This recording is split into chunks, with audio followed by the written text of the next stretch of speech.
Hi everyone! I'm gonna need to do an audio check again really quick as soon as I see my face pop up on the stream. So I'm gonna do that in a second. Hi everyone! I'm gonna need to do an audio check again. Okay, it's not the best. It's not the worst. I think Keith even gave me once a lapel mic, but I need one that's wireless, and I don't know if my computer can handle any more inputs between the two cameras, and then I guess I could lose the mouse, but it'd be nice if the audio could be better. But anyway, hello everyone, happy Friday. I am Rebecca from ChemKnits, and today we're going to dye some yarn. Specifically, I have some dye leftovers I want to use up. I have some short form content I want to film, specifically another version of mixing the colors together before dyeing the yarn and then dyeing the yarn in layers. So that's probably what we'll do first. A lot of the dye leftovers I have are mixed with guar gum, where a little tends to go a long way. And I'll show off a hand-painted blank I already made with the leftovers because it's really funny. But so I might do some free hand painting. Or we could dissolve this guar gum in some water and just use it up that way. So if there's any kind of technique or project you would specifically like to see, feel free to suggest it in the chat, and who knows, maybe we'll pivot the plan. Oh man. But yeah, that's the rough, I guess, outline for the day. So yeah, just sort of a chill day of dyeing yarn. And oh, some of the other leftovers I have are from Valentine's Day with, I think, were those dyes mixed with sugar? I'd have to go back and look up, to be honest. Because sometimes, now if you're curious why I would mix dyes with sugar, I was dyeing some sparkle yarn, and so a lot of times if you want to dilute dye powder, you might mix it with citric acid, but citric acid and sparkle don't mix well. So I used sugar instead, or salt. Salt tends to have the color spread even more, so I think I probably used sugar. But anyway. Oh, and I did just update my shop. I did just update the ChemKnits Creations Etsy shop with a bunch of new yarn. I will have the link in the chat. Oops, I should have written new yarn. And I'll add some of my ChemKnits emojis to pin that in the chat. If you go to my shop and go to chemknitscreations.etsy.com versus searching for my shop on Etsy, then Etsy refunds part of their transaction fees back to me, which is fun.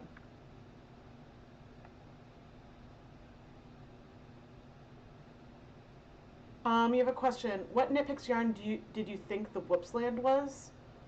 Wait, I don't understand. Val, I don't understand the question.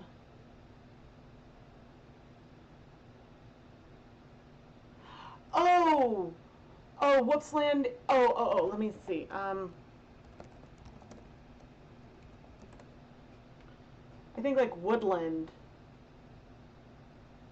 It's the Woodland line, but I guess it was a whoops of that.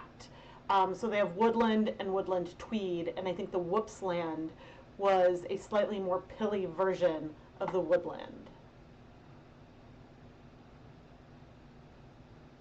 Yeah. And we did just miss a huge Knit Pick sale, which I didn't promote well. But I do have, if you feel like buying bare yarn, I do have Knit Picks and Amazon affiliate links down in the video description. I may make a commission if you make a purchase through one of my links. There's the yarn from Black Friday week. Yes, I think that the Whoopsland, I hope I answered that. I don't think I've did I dye it yet or just unbox it? I don't remember. Let me go over to the counter. Okay. Oh, I need to turn on my iPad. Need to reduce the volume. This is so that way hopefully I can see the chat while I'm at the counter. And I also want to adjust. Now the light is going to change a lot in here. Let's change our exposure. Nope, too high, too high. Yeah, I guess that's okay. Awesome. Okay. I do not need an ad. Okay. Now, one quick update before we get started on anything else. This is the pan that I showed off in a short this week that I had scorched. I scorched it doing something in this pan that was not yarn. So no yarn was harmed, but the magic eraser has been making great progress. There's only this little bit here left. Some of these marks on the pan were there beforehand. I did let it dry out for the first time, but basically every so often I just come in and scrub, scrub, scrub at the stubborn spot, and it keeps getting better and better. So I'll just do like 20 to 30 seconds at a time, actually letting it dry out and then coming in. Just now I think I see some visible improvement. So that's what's going on with this pan. So she's not going to be retired, thankfully, and especially because the marks may just be like discoloration almost at this point versus like stuff that you can feel on the surface. So that's good.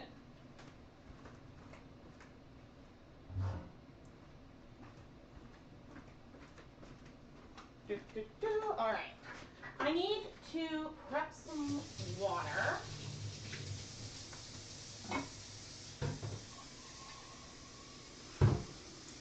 Because we're going to do, the first thing we're going to do is some of these liquid dyes. Now, I want to decide what color to do.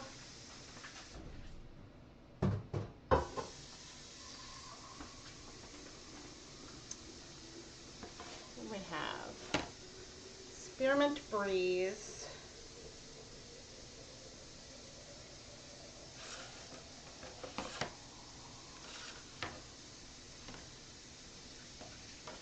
Radioactive.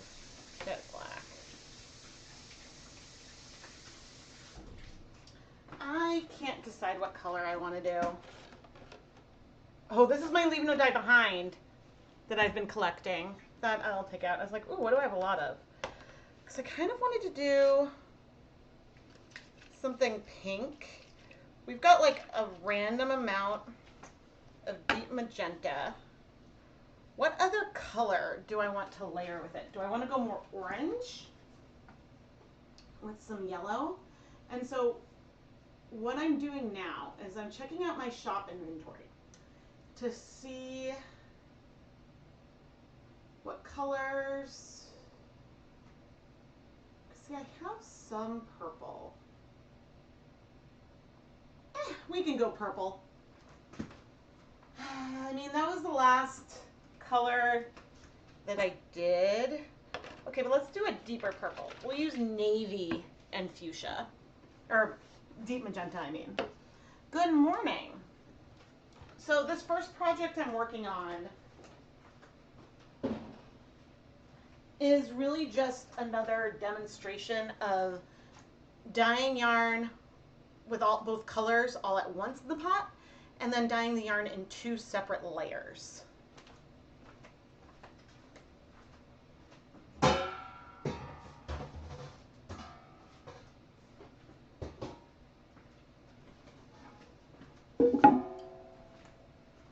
Because I had some questions about this recently.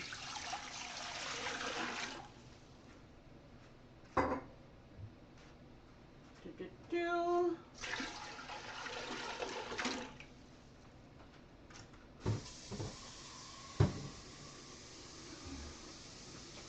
What do I need?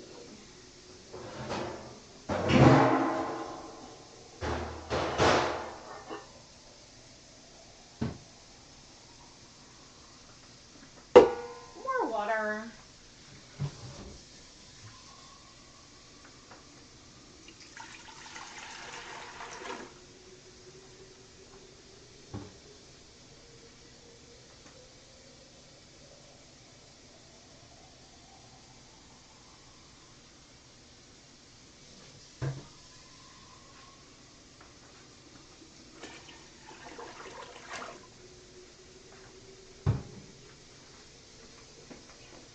These aside.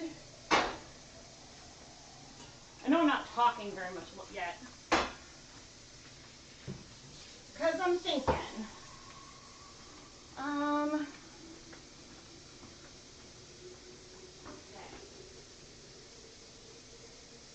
I don't know what I went in the other. Oh, the camera.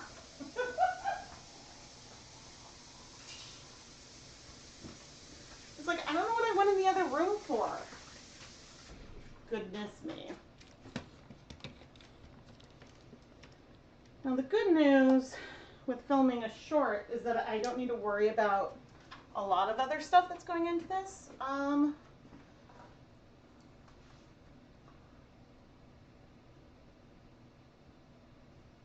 But the first thing I am going to do is, because I want to use up this dye and divide it a little easier, I'm going to put on gloves before I regret not wearing gloves, and safety glasses. Always protect those eyes. And I'm going to add some water, maybe even slightly warm tap water, into the deep magenta bottle. This is going to mean I'm not going to know how much dye I have in here, but since there were some particles on the bottom, I don't really know how much dye is in here anyway. Oh, I can actually do this on camera.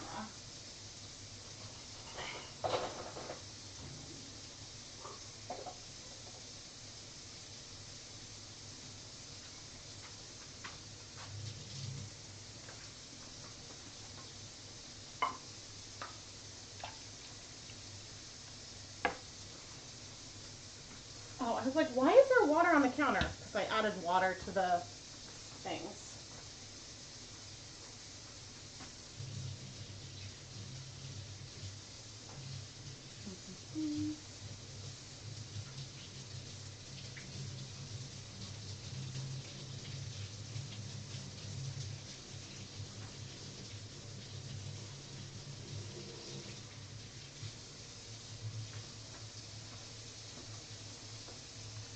Okay, and this is going to help me know that I'm going to have enough to measure.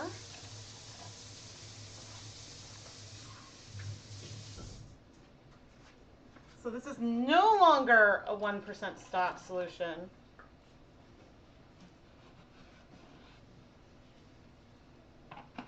I'm going to add that warm water and shake things up.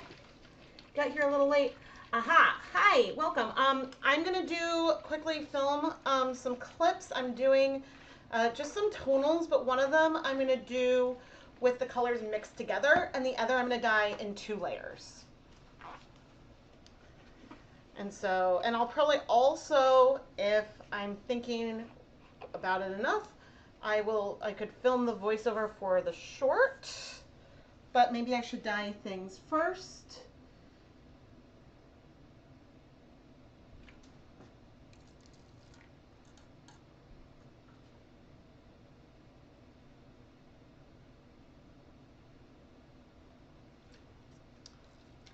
Okay, they each have 50 milliliters of this diluted mixture, and let's see how much is left. About 30 milliliters. There are some particles. Ugh. Well, you know what? The thing is, if this demonstration fails, we will still end up with some fun yarn.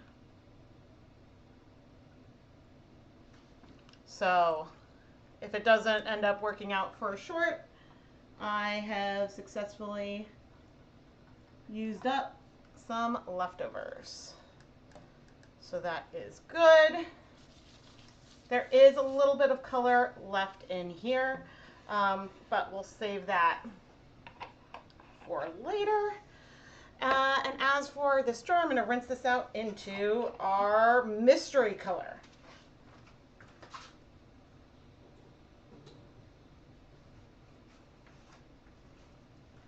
And then if I do this, I'd probably film a full video. It's like, what color is in here? There have been many videos starting in 2025 where I have leftover dyes and I add it in here. You're really struggling to get the results to match the idea you have in your head for the color. Ah, yes. What I find is sometimes it helps. It's sometimes really hard to get something that is specifically in your head, but hopefully something's going to help achieve the type of results you want. But I find I get the most frustrated when I want something very specific and then don't nail it. Just me.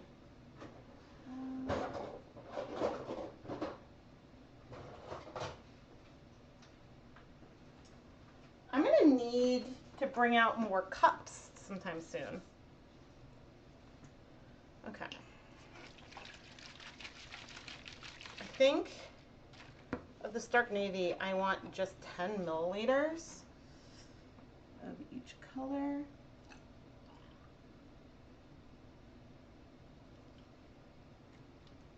But I will add water to each of those, so that way I can get a more aesthetically pleasing pour.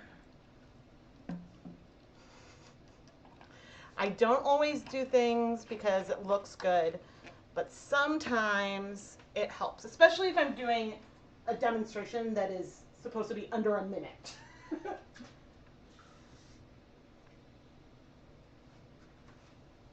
Or maybe not quite under a whole minute, but you know what I mean.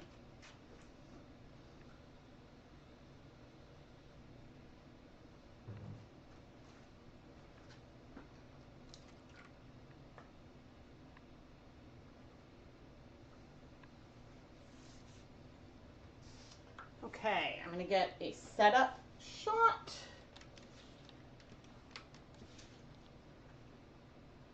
And I should turn the camera on. That would help. And why are we not turning on? Oh. Card. Uh-oh, that is not good. Come on. Phew. I was like, no memory card issues, please.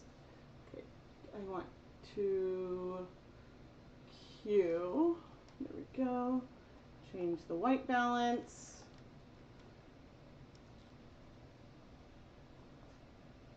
Okay, and for this shot, I'm just going to come in, take the dye, and take the dye. Cool. Don't know if I'll use that, but oh man. Okay, we're going to start cold with no acid. I have no idea. Oh my gosh, the focus. What happened? How long has it been bad? Oh my gosh. I am so sorry. Come on. Where's the focus?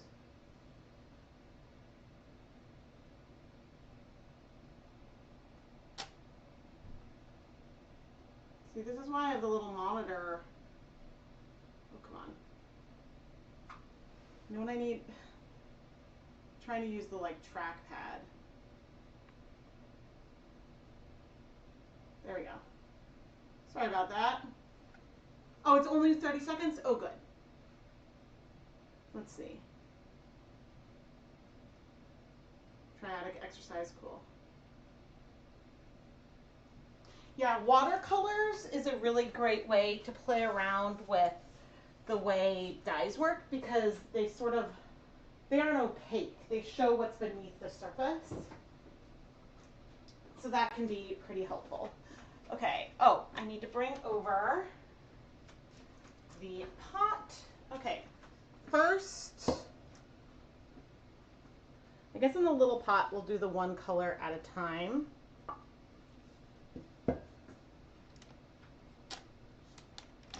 Oops. Okay, so we're gonna start with the pink because I know that this strikes pretty quickly.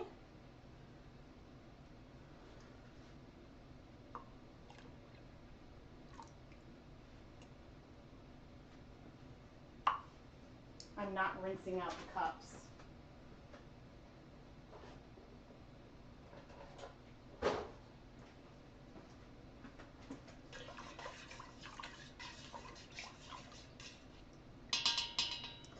Okay, and I'm gonna grab our yarn.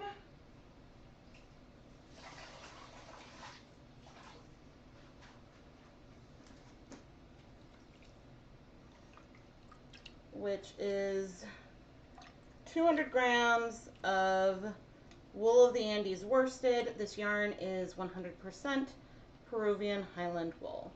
And bring it in and give it a good stir. Where is my acid? Here it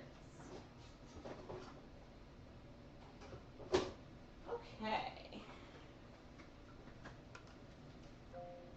I'm now going to add 1, 2, 3, 4 tablespoons of white vinegar. Raise, lower the yarn.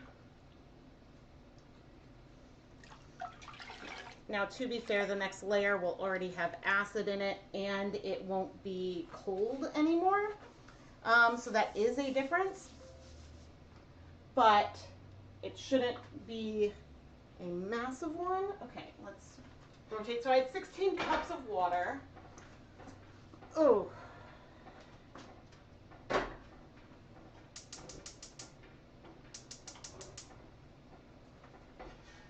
Okay, and now the second one.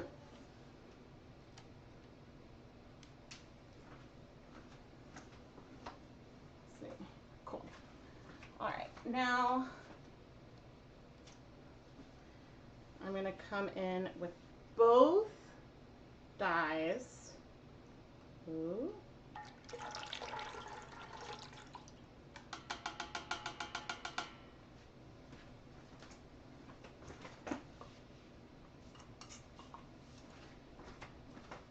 And stir everything up. So I don't exactly know how much pink there was, but I did only have 10 milliliters of the navy, which hopefully won't mean it's going to take over the colorway completely.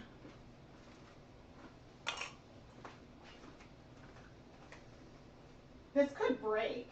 That would be funny.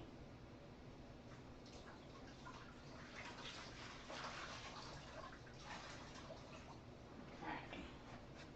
But now I'm bringing over the yarn. Oh, is that navy like doing almost nothing? Oh well.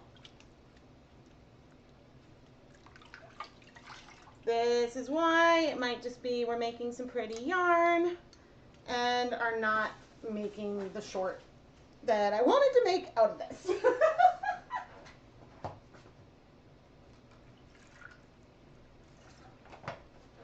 I'll see in a second. 1, 2, 3, 4. I mean, I did want something pink. Pink or purple.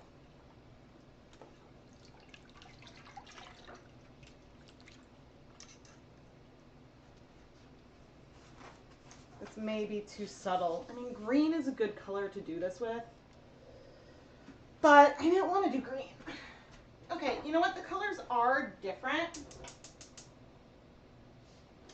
So we'll see how different when we add the navy on the other pink. I'm going to set a timer for 20 minutes because then I can bring the one over and probably enough of the pink will have struck so that way we can do the next layer.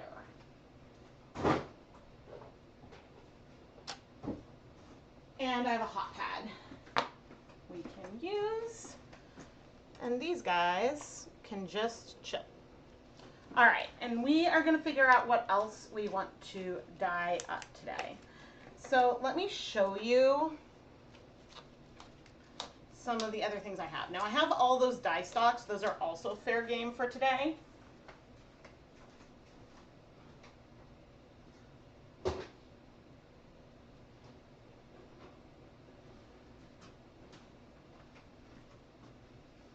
So in here, I have dyes that I think are mixed with sugar.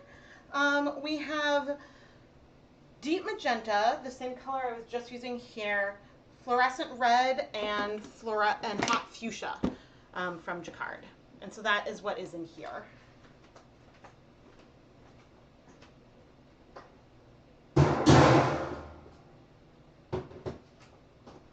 And so that will keep. The more pressing thing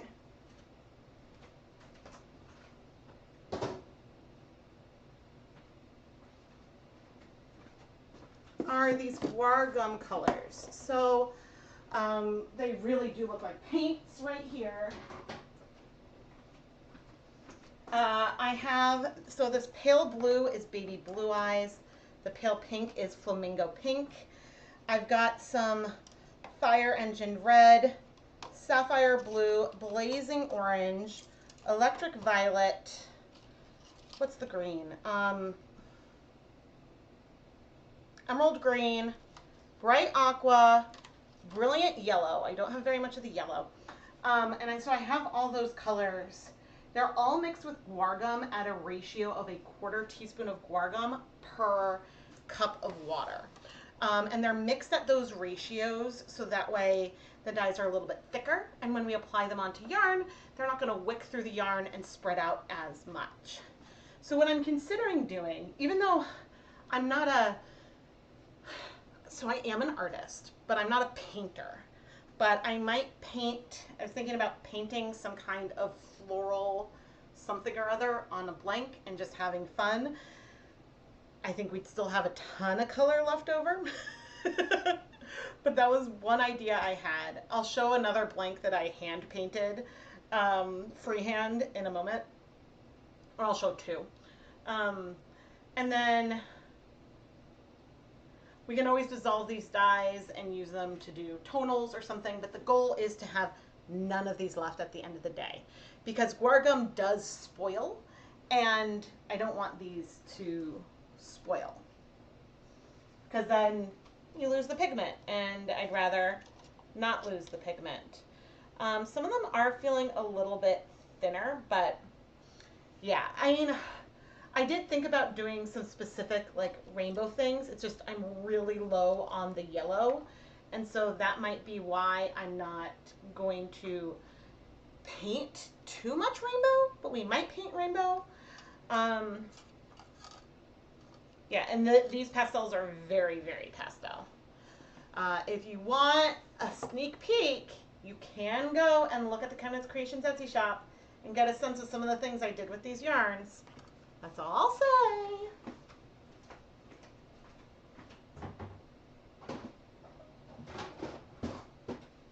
Hopefully I don't spill them. Okay.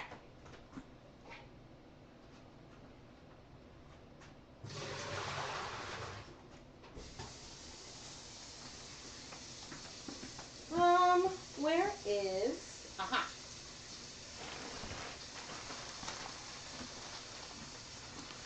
I've got some new wool to dye for double-stranded blanks. I'll talk about those right before we use them. Did I grab two? Perfect.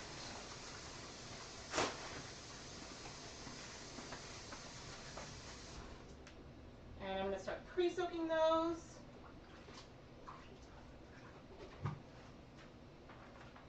Which, oh, I guess I don't want to do that over there and then move this, because it looks like there might be a little bit of dye on the counter. Or else the counter is just stained. Maybe it's just stained. Let's see.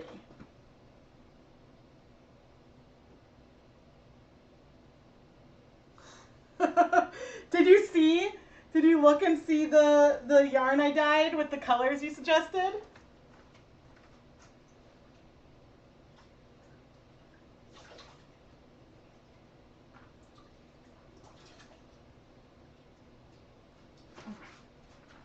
We've got the blanks pre-soaking. The water was a little bit warm.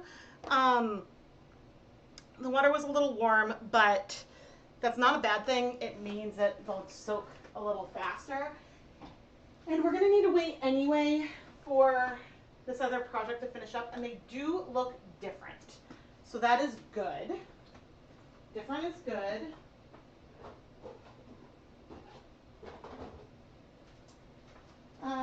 And yeah, we'll have to figure out what other yarns we want to pre-soak. I'll bring over some of the things that I have.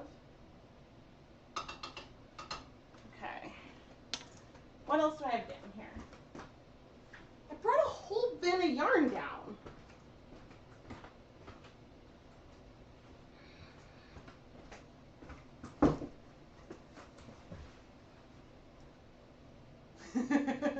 Yeah, never any problem for not buying yarn. The biggest thing that anyone can do to help support the content here is subscribe, watch the videos, give them a thumbs up. That's the biggest thing you can do. Haha, here I am. And my hair is kind of wild today. I like showered but did not really do anything to it, so it's just going to be a puffy mess later.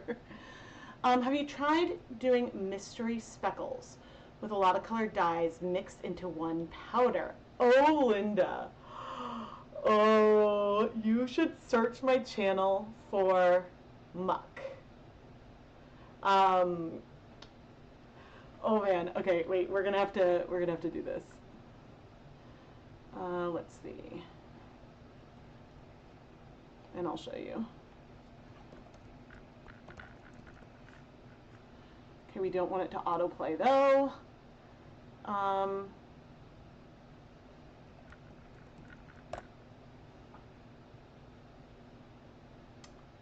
Okay, web browsing, and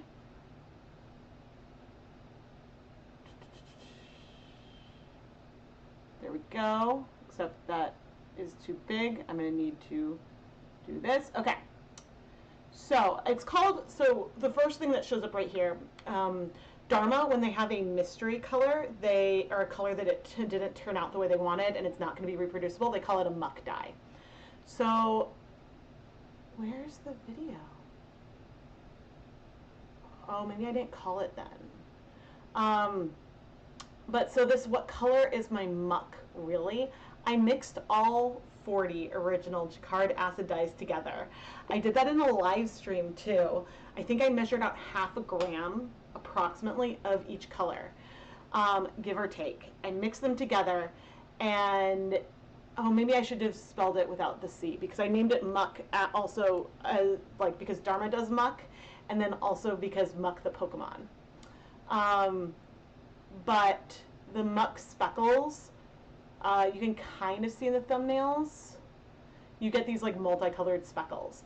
Now it's mostly a dark color, but you do get little flecks. I didn't name it until the second video. Yeah, because it's definitely the what color is my muck yarn is the second video.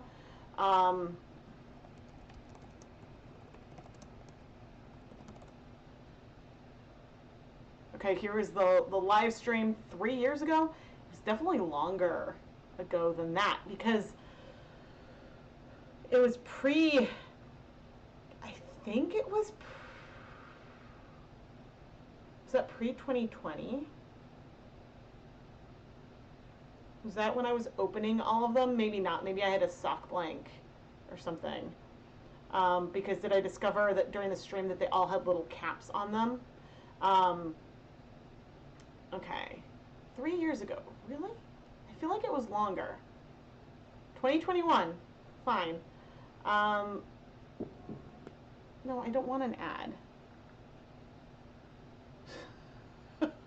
Man, this means everyone's getting a free... No, why? I muted it. This means everyone's getting a free ad. Um, okay, skip. Aha, here we go. That's what I wanted to show. So they break beautifully. If you mix them with citric acid, you get a little bit less of all the random colors. It depends on how the dyes have clumped. Now, when I mix them together, I did not take a mortar and pestle and grind them together. So if you can get the particles to separate a little bit, then you can have those pops of random color. Similarly, how if you speckle with forest green, you might get a rogue bright green speckle. Or bright aqua, you might get the random yellow speckle or splotch because of breaking. And so when we talk about colors breaking with speckles, this is kind of what we're talking about. Now, sometimes when you combine different colors, you will not necessarily end up with multicolored speckles. It will mostly be the average, but there are times when you definitely can get multicolored speckles by doing a blend. You just want to make sure the proportions are more equal if you want to see more of the blend. Yeah. Yeah, I have never mixed all of my Dharma acid dyes together. Which I would be willing to do. I feel like this was a round of like when like Sophia Nygaard was mixing all lipsticks and stuff together that I was like, oh, I wondered what color I would end up with. Yeah, so I still actually have some of this powder. Oh. Yeah, because you get, like, see here, this yarn mop with it, you get some, like, random pops of color, but it is more blended. It varies a little bit. Welcome, welcome. Just like brown, I'm not going to, you know, that's a dye that I don't pronounce well. The Dylon. I'm not going to say it because I got roasted in the comments and I don't know if it's Dylan or Dylon. And I got roasted, so whew. Hello, everyone. But yes, there are colors that will do that on purpose. So you can mix, like, and get some really fun effects. It's not quite as, oh, yes, okay. So then this was me maybe taking the lids or wiping the spoons from each color. So over here we have all 40 colors as well, maybe. I don't remember exactly how I did it.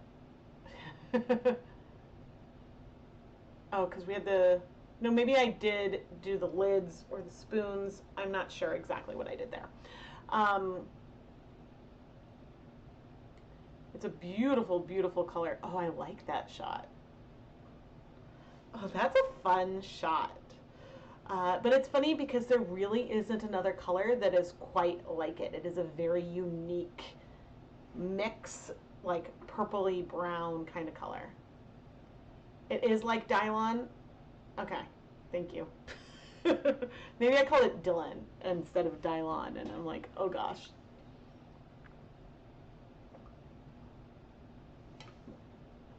Wait, I missed a... You have a question. You haven't been dyeing a lot, but you have issues with tangles. This I can help with right now because we are about to prep some yarn for dyeing.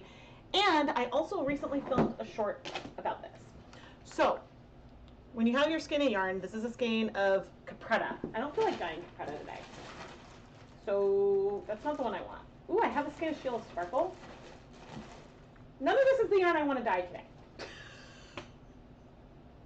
That I brought down. So, hold that thought.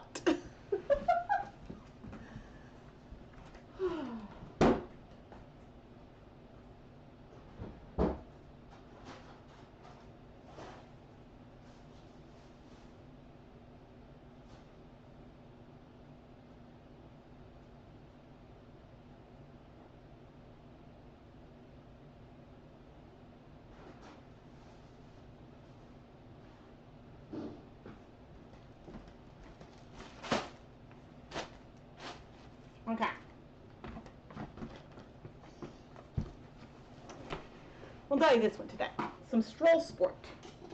working through my stash. Okay, here's a skein of Stroll Sport. It is not currently tangled, but it's a little bit messy. So when I remove the tag, there's obvious, before like trying to open it so I don't snag it, I look for one of the ties on the yarn. And I will lift to separate it from one of those ties and give it a slight shake, because I can kind of see where it's separated, and pull it apart. And then before I even add a zip tie on, I sometimes don't do this, but this is what I recommend, look for the zip ties and make sure all the yarn is going through in the same direction. What you're looking for is to not see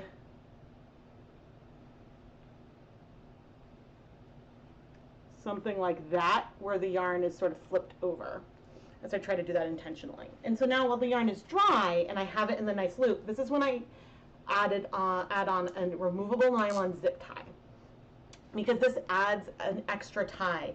And so then whatever I'm doing to the yarn in the pan, if I'm moving it like this, scrunching it, there is a tie that is easy to see that I can't snag or twist and get confused, because since these are butterfly tied, if you twist the yarn around through itself, you could really create a tangle that's hard to deal with.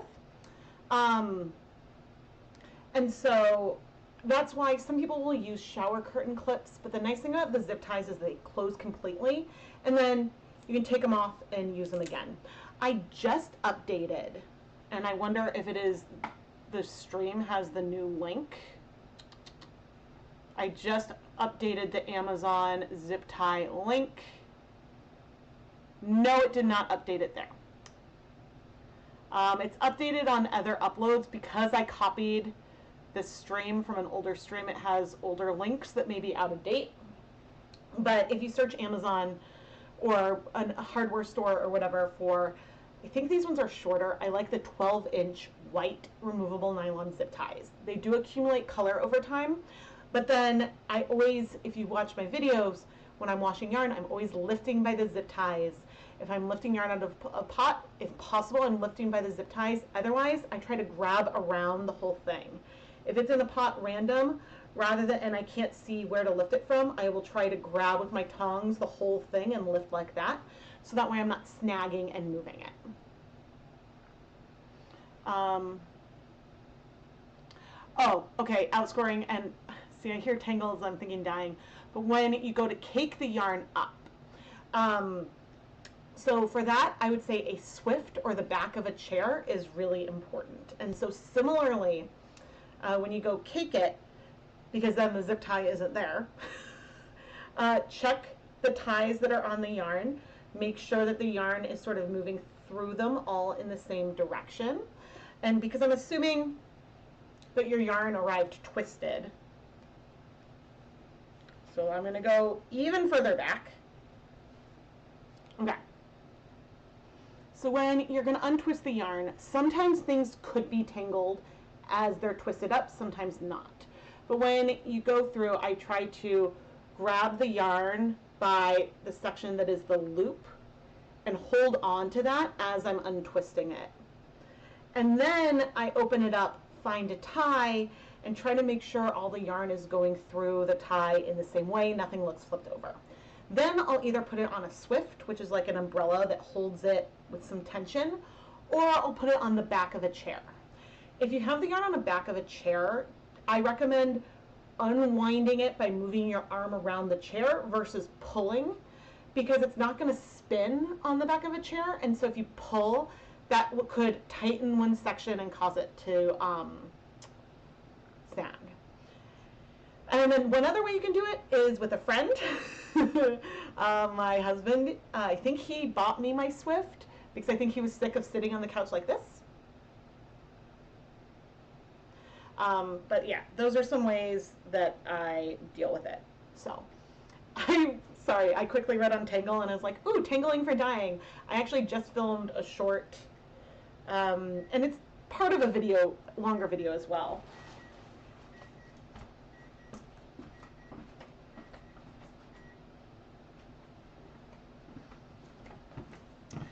But I just filmed a short on why I use zip ties. And so obviously that's not out yet, but that's what I'm working on. Okay. We are going to bring over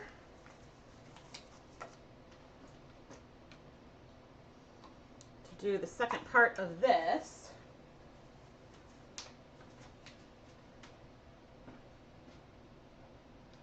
Oh, I should have turned off the stove first.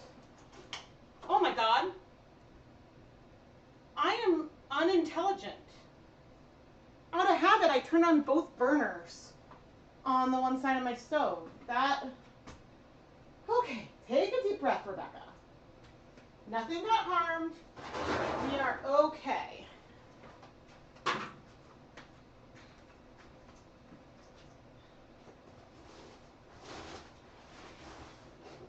It's like you scorch your pan once and then all of a sudden you're a little more paranoid.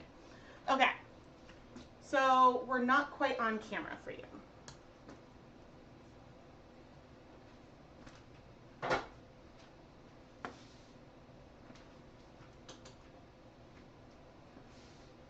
Hot. Is that any better? Yes, okay.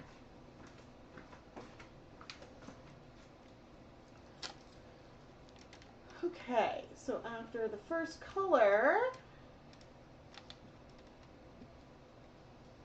I'm going to now bring this up and remove it, and then we're going to add the navy.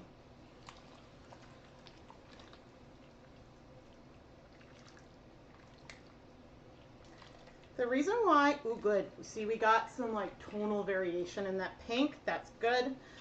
The reason why I wrap the yarn around my tongs when I'm dyeing it is because that just helps remove some more of the water.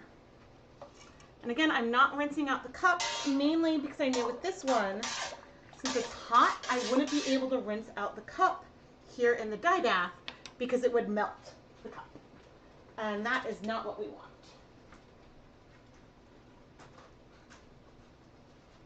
Okay, now I'm going to bring over the yarn. Is it just me, or is this looking way darker than the other one?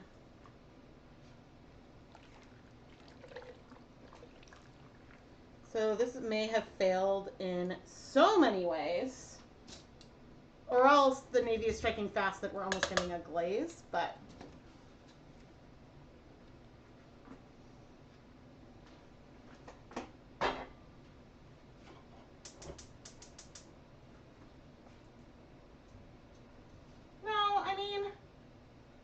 we have a little bit of breaking in the other colorway, but not a ton. I think they are going to feel different. It probably is not. I'm going to turn off the heat on that. I'm going to set the timer for 30 minutes for the one I just did. But once that gets down to like 20, I can remove the other yarn. I'll bring that over here and remove. This may not work for the demonstration that I wanted it to. But that's okay because we've got some pretty yarn. So we don't need to worry. Oh dear. Oh dear. Okay. What was I gonna do? Now see, there is some color left in these cups. Normally I would rinse it out, but in the grand scheme of things, this isn't that much pigment. And we can add this into my random collection of acid dyes. Okay, and I'm gonna go rinse these out properly.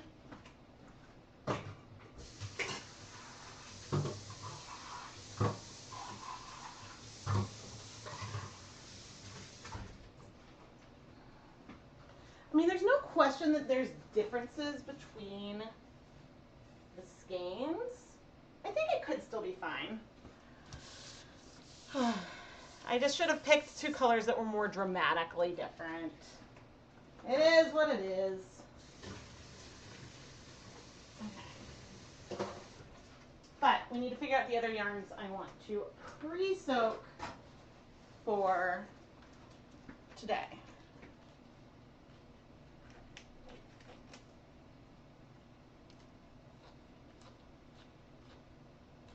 Aha. Ooh, I see some fun questions. Okay. I'm coming back over.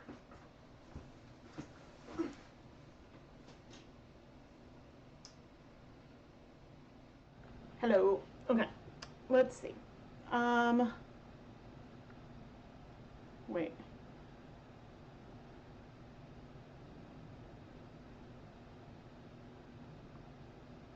Rick says I need my morning coffee. I got some caffeine right here. My brain though is like all over the place.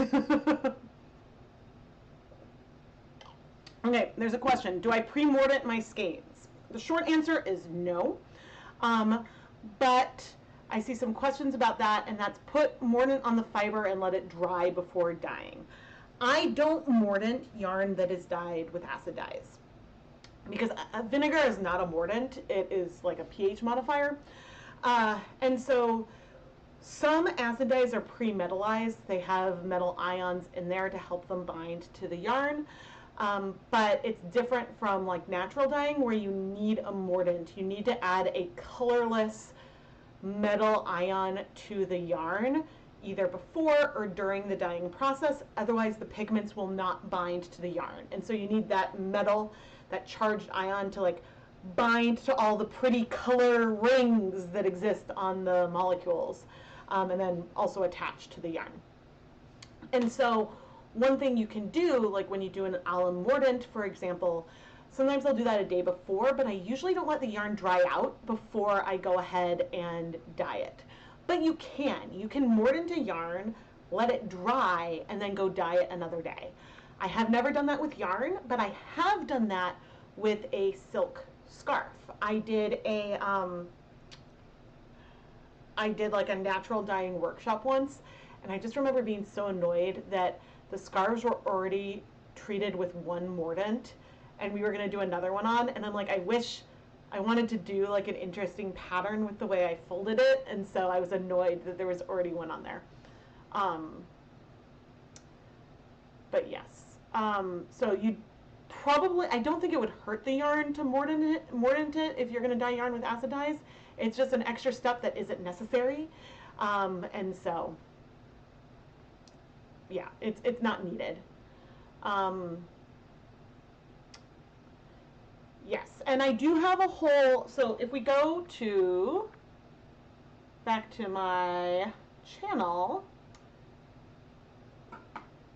so I have a lot of different playlists, and there are a lot of things that are helpful. This was the most recent Indigo playlist, but there should be, dyeing yarn with natural dyes. Nope, I do not want to play a video. Just want to go to the playlist. And so I have a number of different videos using different natural pigments, some that I extracted from plants myself, others, like some of the more recent ones that I did last summer, are pigments that I used extracts and powders for.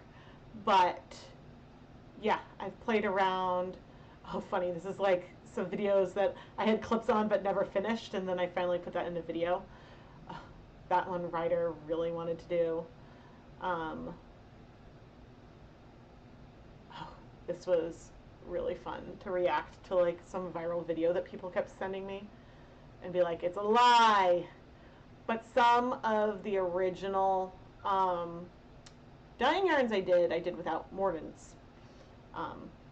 And so I would say of ones that you want to do, that you could do without a mordant, one of the ones that is the most fun would be yellow onion. But anyway, I have tons of playlists, and so that is a good way. If there's something specific you're looking for, then there may be. Oh, funny. I guess you guys can see because I'm looking on my account, my private playlist, potential reaction videos. Oh dear. Suppose I should be careful. It's like, oh, needs scheduling. Oh, that's a sneak peek of a project I haven't published. Oh man. So yeah, there we go. Okay. Let's see. There was another question. Have I ever done a collaboration with another dyer? In the sense of no, asterisk. I have done,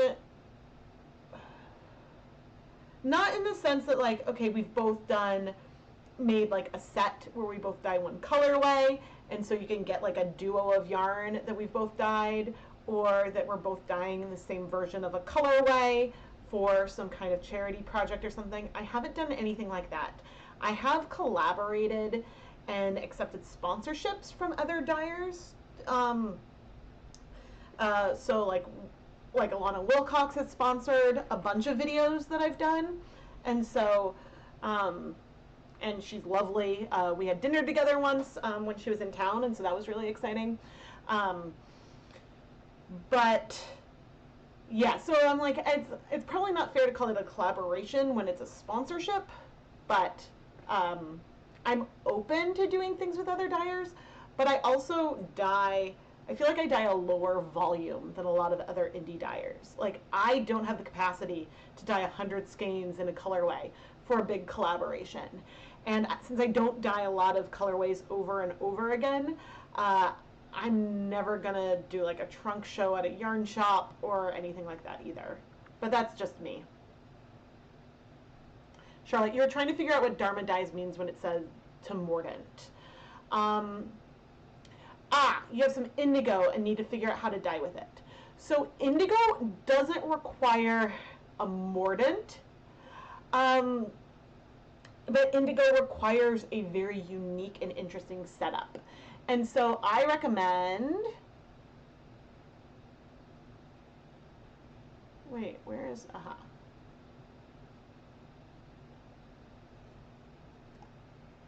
I recommend this video. So in this video I just linked, I'm using a jacquard kit to make a hydrosulfite vat and all the components came in their kit. You can buy those components separately. You can get the soda ash, the, oh my gosh, I'm blanking.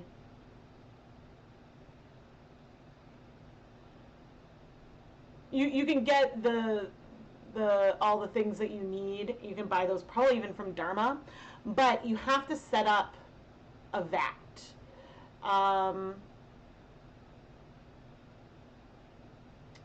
We'll wait until the ad is done.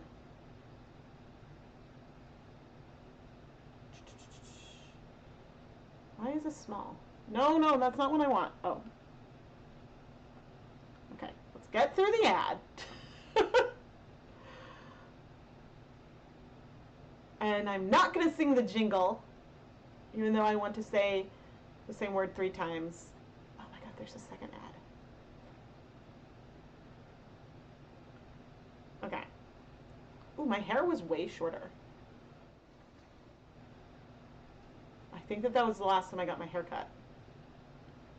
Okay, where is, oh gosh, and I totally dyed my hand. Okay. So you'll need a vat, and I've already removed the yarn from the vat here. But the thing with indigo is that in its blue state, it is not soluble in water, and you need it to be soluble in water in order to dye the yarn. So you need a reducing agent, which is the hydrosulfite, to reduce it, and it changes color to be this bright green. And so then once you've reduced it, then it's soluble. So you submerge your yarn in this vat, trying not to expose it to the air, then bring it to the air, let it oxidize again, and then it'll turn the indigo blue. And then you can do more dips to intensify the color. And so it's pretty fun. And there's multiple different types of vats. It's boiling too much.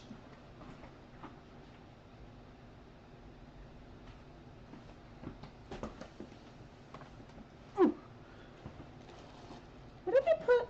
Aha. Zip ties.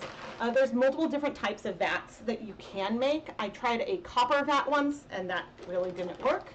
The instructions I had, maybe no, I tried an iron vat, not a copper, an iron vat, and that did not work well. And so that was a bummer. Yeah. Oh, this is a very important question. Am I excited about the new Jurassic Park movie coming out? Yeah. When we saw the new Captain America movie, and Ryder, my 9-year-old, saw the trailer, his like mouth just like dropped.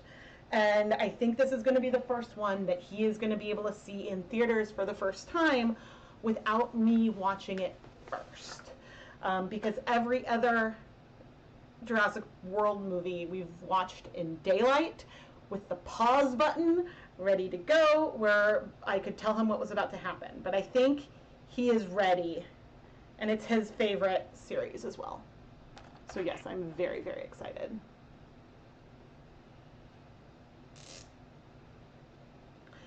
Haha. Okay, so we've got some Stroll Sport, 75% superwash merino, 25% nylon. Don't know what we're going to do with it. But this yarn is very absorbent, so it doesn't need a long pre-soak. But I have it prepped in case I need it. I think I'm going to bring over the one pot now to remove the yarn to set it aside. And then I'm going to set up for some free hand painting. But again, keep asking questions. My eyes aren't as good to read the comments really well when I'm at the counter, but I'm going to try. And yeah, actually, while I go and set up, I am going to quickly insert an ad. If you don't see an ad, please don't worry. You're not doing anything wrong.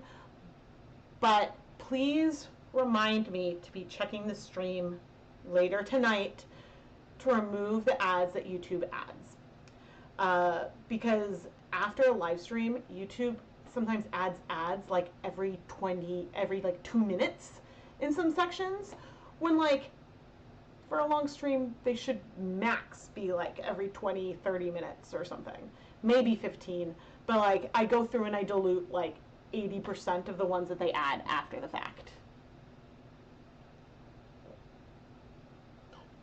Charlotte says, I just wanted to let you know that I use your videos as inspiration. I'm about to start indie dyeing.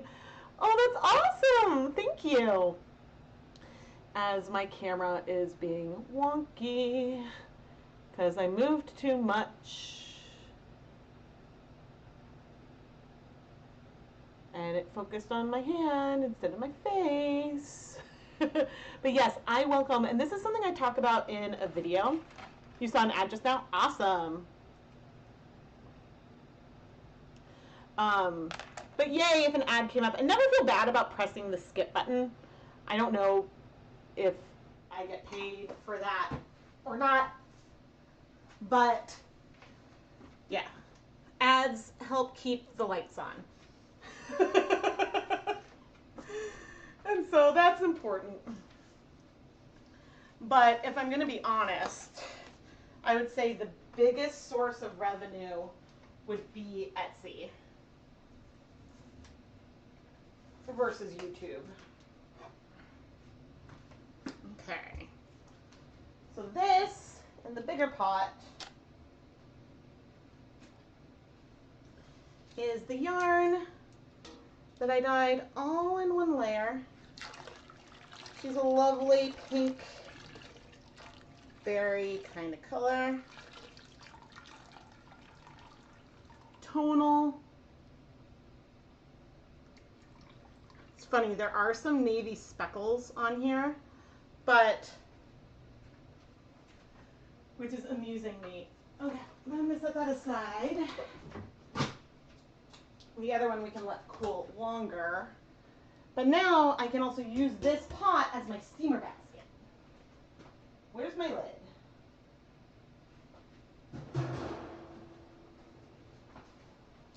So then later on, when I'm going to go steam set yarn, I can just use the water that was in here. It doesn't matter that there's acid in the dye pot for steam setting.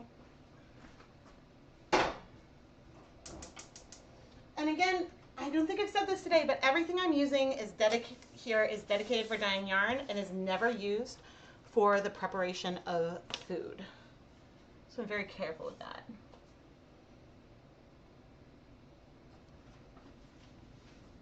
You're thinking of organizing a knit along for the new Jurassic Park movie? Ooh. Message me about that or leave a comment. Because I do screen like YouTube comments because I look for questions and stuff. And so if you do a Jurassic Park knit along, comment with like the name of it, because I know you can't leave links in the comments, but then I can search for it.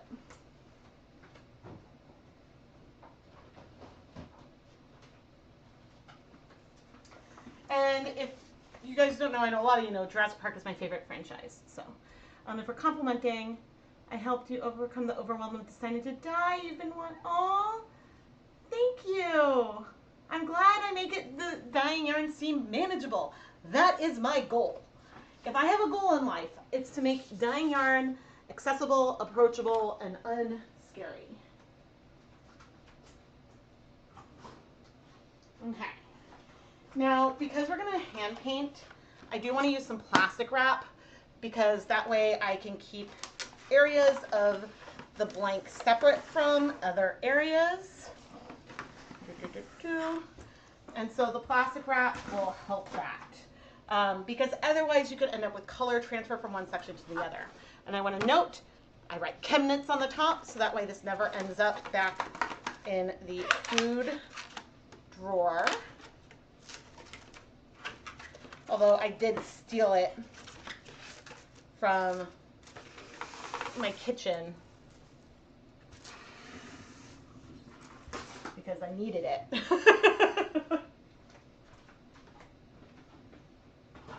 But we rarely ever actually use plastic wrap like this for food. So it's your 5th anniversary of finding my channel. Oh my gosh, that's amazing. Okay, now to the sock blanks, which these are Wool to Dye Force Platinum. It is 75% superwash merino wool, 25% nylon. I don't have it linked below, but Platinum calls these, or Wool to Dye For calls these, the double knit Platinum sock blanks. Not to be confused with the DK blanks. So these ones have 2 strands of sock yarn knit together. And if you're ever curious when you're looking at it, just check the listing. And then that should be helpful. Okay.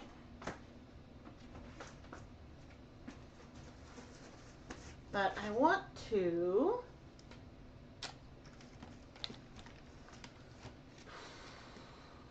but you know what, Rebecca? You know what this does not need to be? Hopefully I remember to fix this. This does not need to be in 4K.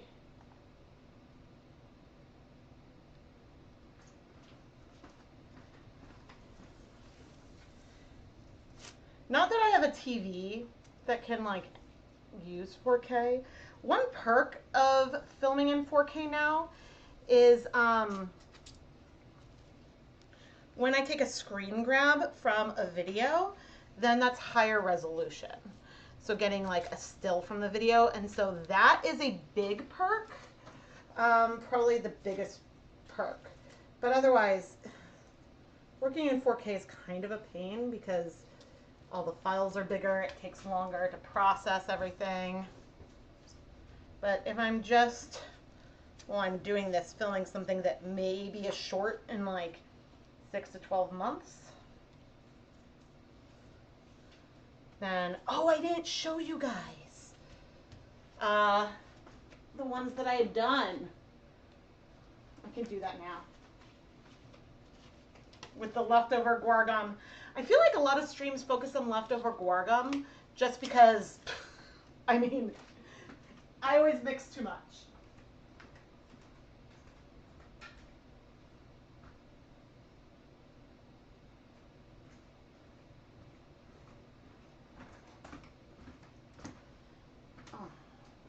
Now, the problem is that I'm probably not going to unravel these in the video. So here's one.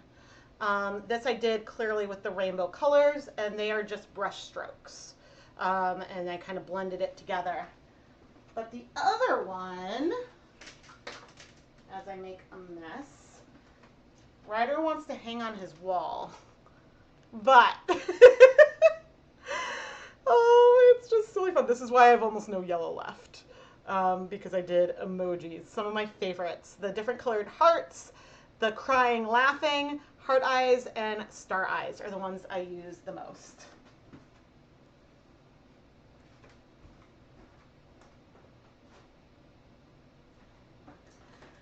And those will both be in my shop once the video is edited. And so you can do all kinds of silly things on the blanks.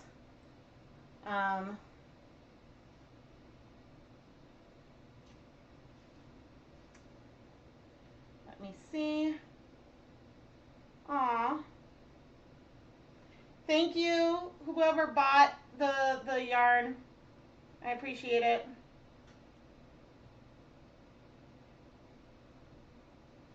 Perfect. Okay.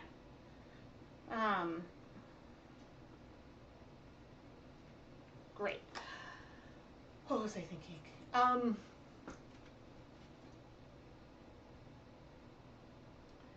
Thank you. The rainbow one was really fun. I would have, see, I could dye like a bunch of that, but my brain broke. Oh, I need to put gloves on before I do this. I stained my hands the other day. I could definitely do a lot of the like rainbow ones like that. I adore doing things like that. And so, but I struggle with unraveling blanks because the thing with having blanks is like they sell better in the shop when they're intact. Because then I guess I show off the blank and so that sells better. But people in videos want to see it unraveled. And so I know I can do shorts, but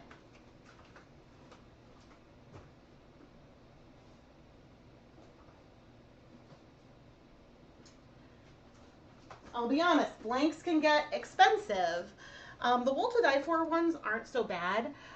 For like any immersion dyeing things, I vastly prefer the Knit Picks ones. They don't unravel as easily. Just from washing, the edges are a little more secure. They both unravel fine when you want to unravel them. It's just the platinum ones I tend to unravel by accident a little bit more. And so that is just worth keeping in mind. Now, I have all these colors because I did dye up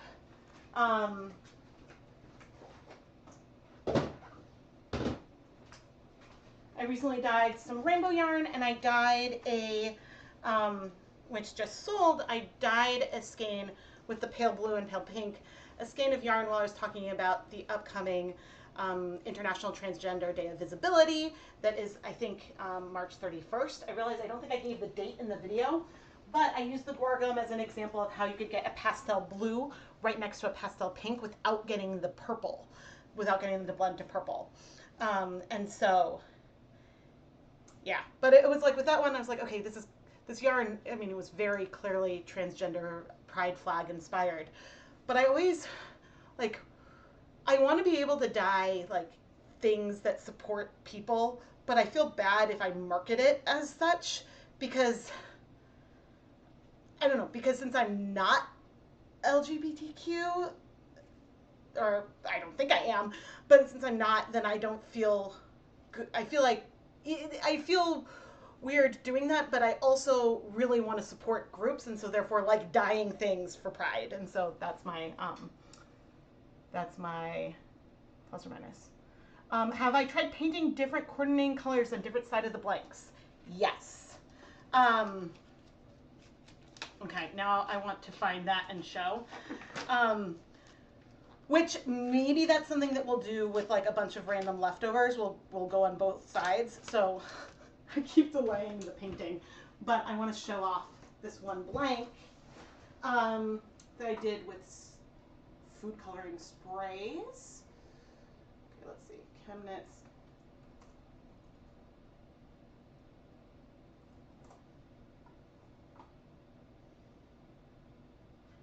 Where is rainbow?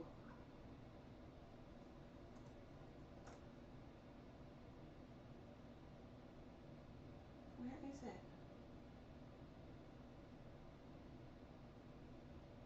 Oh, I can't find it. I've dyed a lot of rainbow stuff.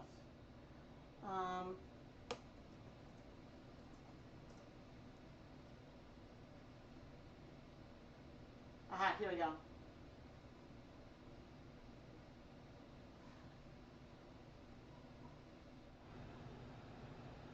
So I dyed both sides of this blank. Oh, come on.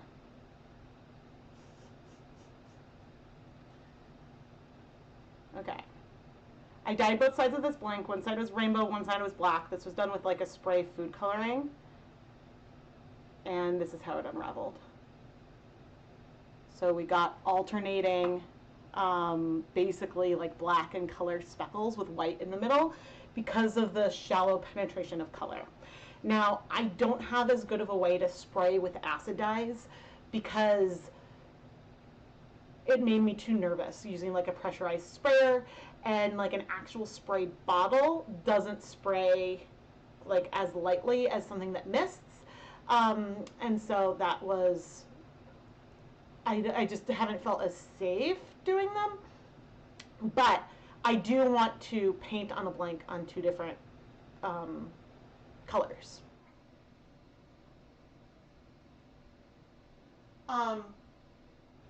Oh, and Jim, you're saying that allies are part of the rainbow family. It's one of the A's in the LGBTQIA. Oh, okay. I guess I didn't realize that, like, ally. Okay, because I never want to. And I guess maybe as an individual, it's different from like corporate commercialization of pride, but like, I wholeheartedly, like, I'm gonna cry. Want to support everyone, and things are rough right now, and yeah, I want my kids and their friends to know that they're always safe here, and so yeah, that's important to me. So yeah, I will happily then dye more stuff, because I know none of you can speak for a whole community. I know that there are people within the community that dye yarn, and so that deserve like people's dollars, you know. Where are all my paintbrushes? Okay, so I have a lot of foam brushes out. I just washed them. Oh, is it in? No. No. I want. Oh, here. There they are. No, I think, and I'm just going to briefly say this and then move on. I've been having a very rough time lately, and so that's all I'll say there.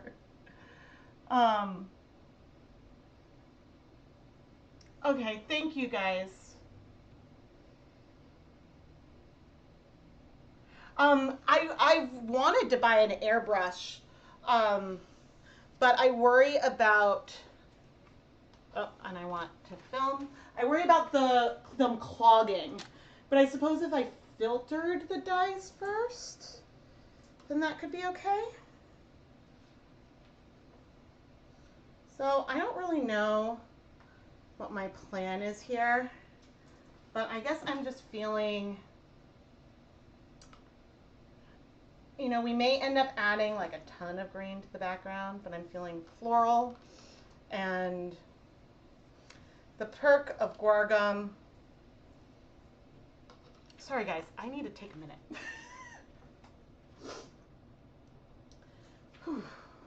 I got a little overcome with feeling. I was taking a moment to breathe.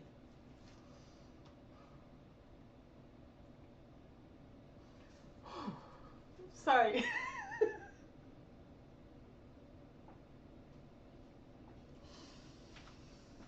The last few weeks have been really, really hard.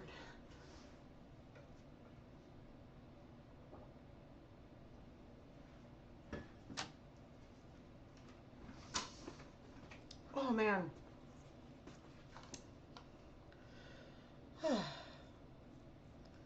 But yeah, we're gonna, oh, I stopped filming, of course.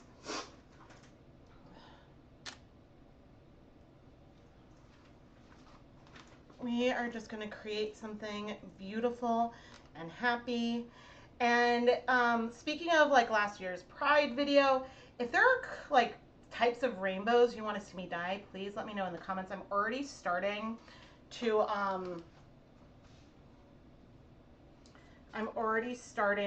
to think about like the types of colorways I want to dye. If there are other Pride flags specifically that people would like to see, I'm happy to do colorways inspired by that as well. And so it's funny, I think one of my videos, I had a short go viral, and I think it's because people thought that it was like I don't remember which Pride flag they thought it was because it was like brown. But yeah. But then a bunch, like hundreds of thousands of people watched one of my yarn dyeing videos, and so that was really exciting. And my phone made a weird beep, and I don't know what that meant. Oh, is it a text? Text from my mother-in-law, who I love.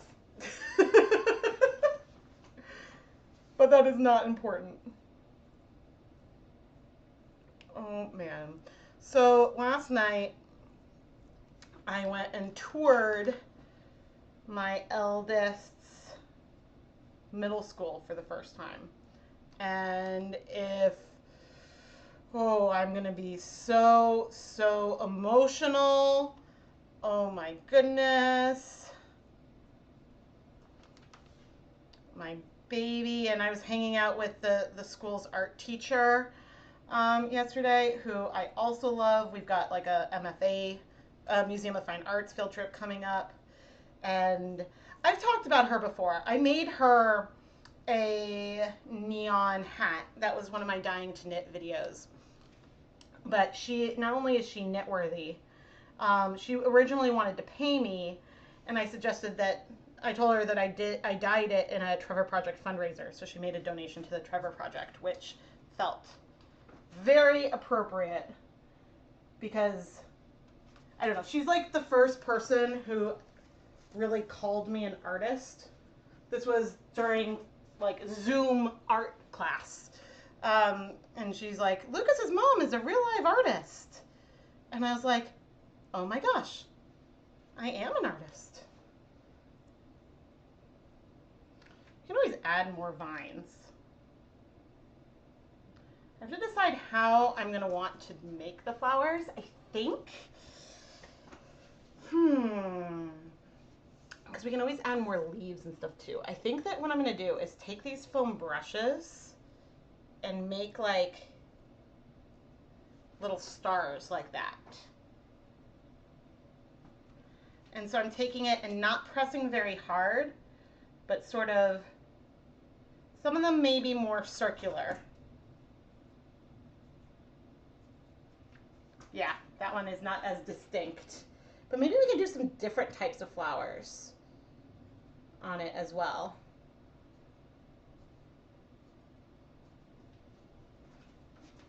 And just have fun. Or I can stick with this shape it is pretty. Oh man, okay. And then see, here's the problem. I'm creating this beautiful blank with these beautiful colors, and we're gonna have so much left over. So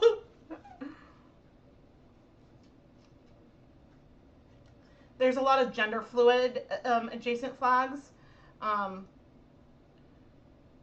Cool. Like, I'm happy to, I suppose, like, yeah, I know a lot more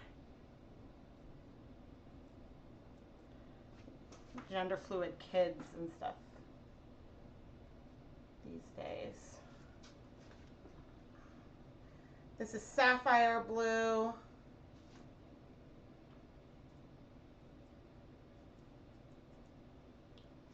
See, some of these are a little bit more blob. And so maybe I want to bring, where's my other brush? I thought I brought all the brushes out. I've got the big one. Where did I? Oh, I left them over here. Here's like a real brush.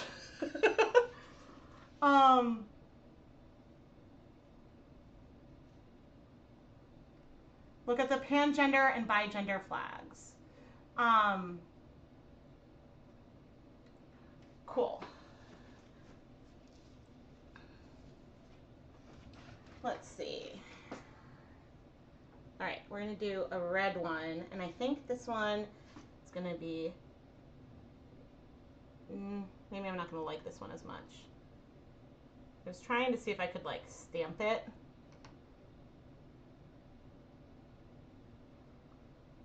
But I'm not getting enough dye on here that I don't like that as much. That's why I stopped using that one. It's like it's like these are very paint-like. Yes, but for all that these colors are paint-like. Oh, you know what? I can go like this to make a bigger one. For all these colors are very paint-like. They are still like there's a limit of how small of a detail you can make, just because of the way that the stitches and the blanks and stuff are. So that does sort of limit you a little bit.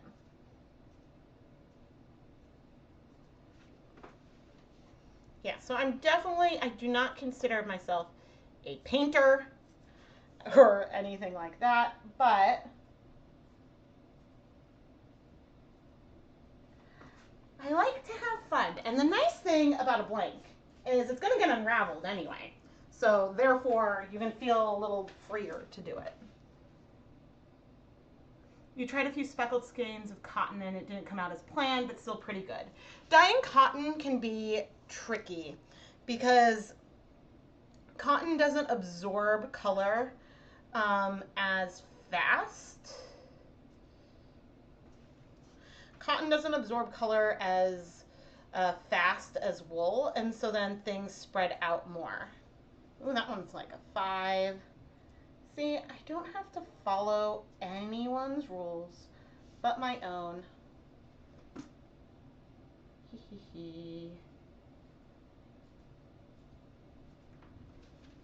Oh my goodness.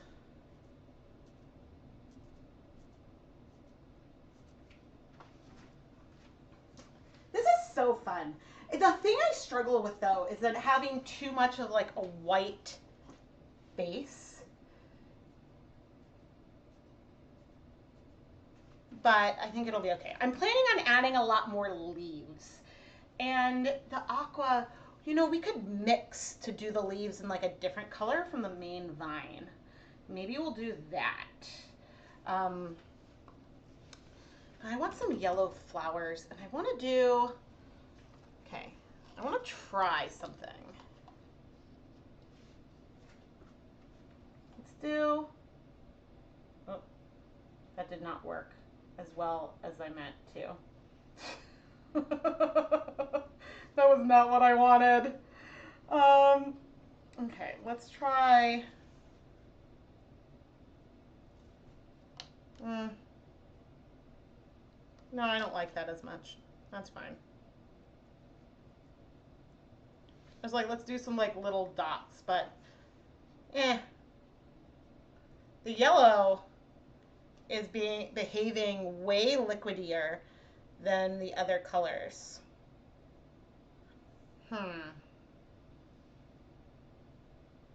Or maybe I was just pressing harder.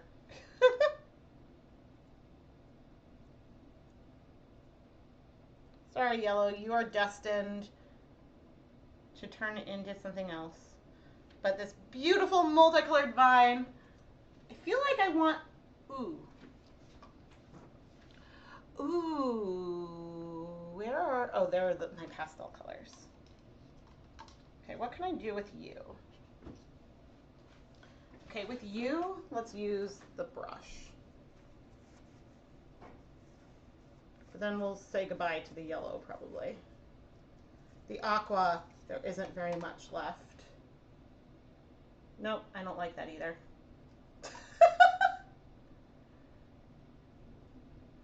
I was like, no, it's too big. It's too big. I like my like small bitty flowers. But again, it's gonna get unraveled. So it is a-okay to make mistakes, and it's a-okay if someone finds this hideous. I do not mind, but I am having fun creating something very like summery. And really not using up very much of these dyes at all. Okay, so what we're gonna do now is, please tell me, I added acid to the blanks. I think I did. Oh no. Sniff test time. Yes. Okay. I added vinegar to the water. I was like, we are about to have a very sad Rebecca. Oh my gosh. If I forgot. I don't have anywhere to put this.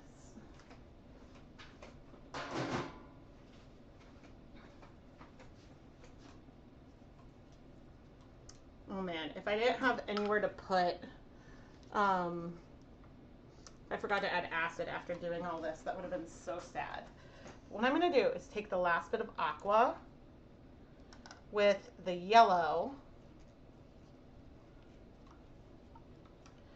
to make us a different green, to then add some leaves. The aqua color is so pretty.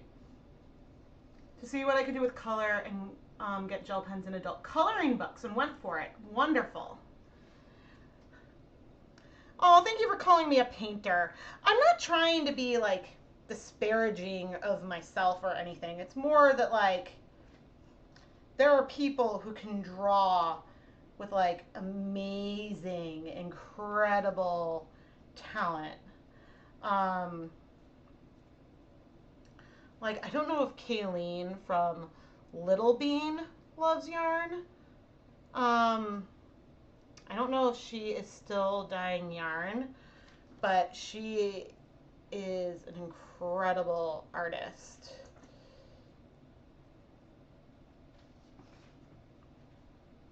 And she used to be a coworker of one of my best friends in the whole world. And so we were both at this friend's wedding. And so that was like a really small world thing to find out. Now, the fun thing I'm realizing about these leaves is because when I first put the brush down, we get the most color. It's giving them a little bit of like a gradient, which I am totally here for and leaning into. Now, this yarn in the end is going to be very green with some like speckly bits, because and I'm going to add just like a rogue leaf kind of here at the bottom. Because as this unravels, some of these colors may have gone through to the other side, but a lot of them probably haven't. And so there's clearly white that you can see on the front, but then there's also going to be some white in between the stitches and things like that. But I'm just going to like do a little hint of a leaf. Oop, I did that one backwards. That's okay. There are no rules when you're playing with color. Well, okay, fine. There are rules when it comes to dyeing yarn, but they're not super strict. You can definitely break those rules. And it's important to know, like, okay, you need acid, but when and where you add it can also be totally fine. I am digging this, you guys. But now we're going to have no more yellow, and that's sad. Okay, are there any other flowers I want, or am I pretty satisfied? The only thing I wish I had was pink, but I think the pink I have is so pastel that, I mean, we may as well try it.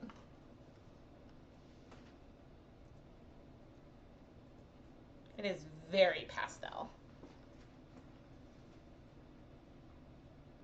I had to layer a bunch on, so this is almost going to disappear. But hopefully that'll make it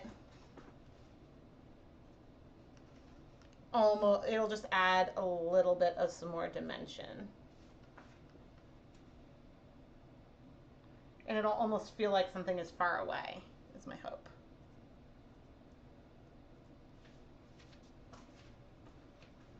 I actually am really happy that I'm adding this.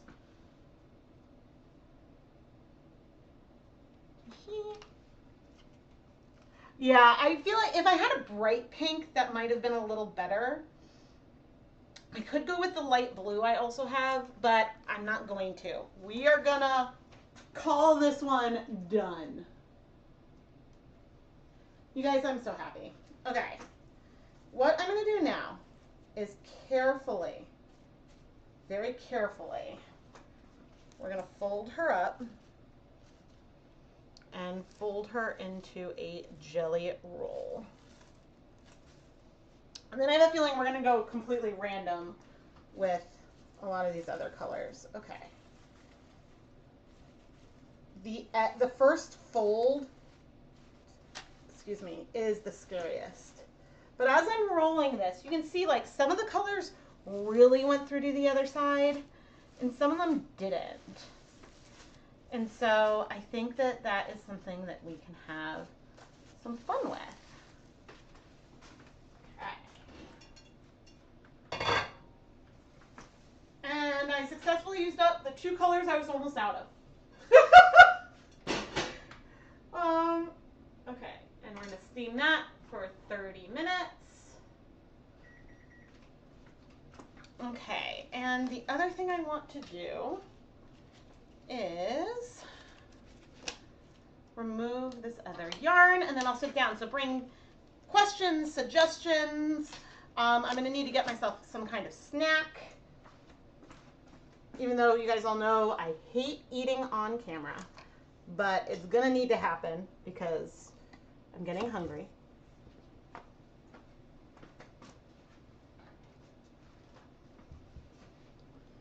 Okay, now are these two going to look sufficiently different? And Q, I need to go back to, no, I need to go back to 4K because I was filming all that other stuff in 4K.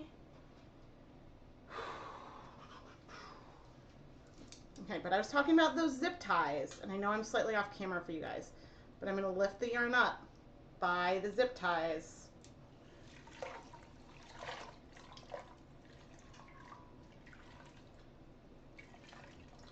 Ooh, it's very subtle, but you can see both the pink and the purple. I think that there's a good contrast between the two. It's a very subtle one, but yeah, okay. Okay, so I have one more. Am I still filming? No. Okay, let's wash hands.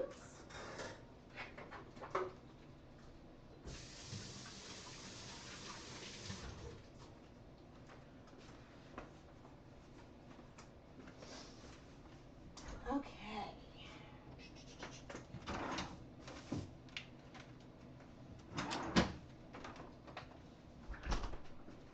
Okay, I have a meat and cheese snack.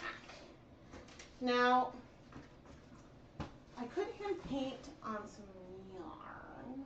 I don't know what we'll do. I think I might just do some more brushstroke blanks. Maybe we'll do something random on this yarn I have here. Let's see. If you forgot, this is a good question. If I forgot to add vinegar on the blank, could I paint vinegar on? Yes. But what I would probably do is, so you can add vinegar to your dyes that you're going to paint on. That is a valid technique that you can use.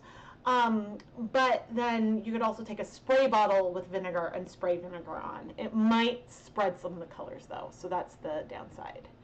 And okay, I am going to quickly insert an ad, which I don't know if it then, like, if you miss a section while the ad plays or what.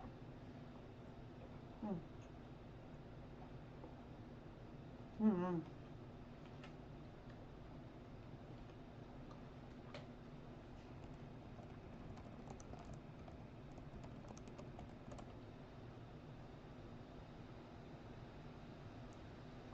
Ooh.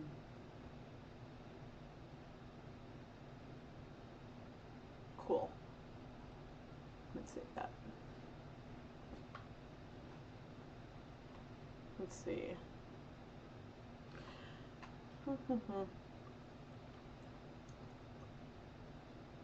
Mm.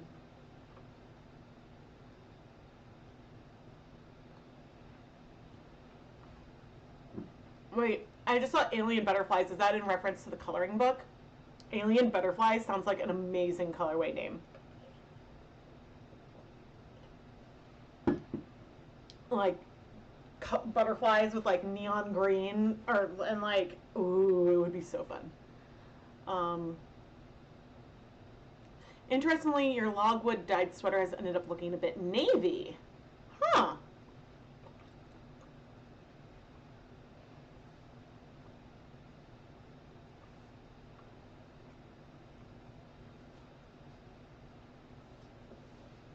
You know, the line between navy and a deep purple is very thin. So. Okay, so there's a question. Do I unravel it, meaning the blank? I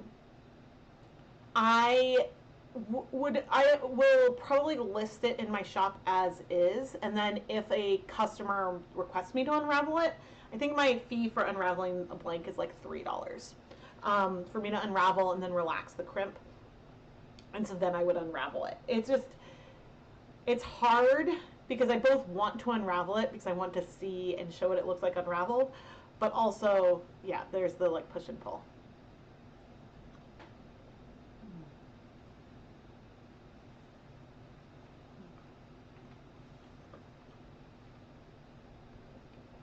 I was so surprised when I mixed the logwood with iron that like it shifted to like hue, but that's not the saturation, and so that really surprised me a lot.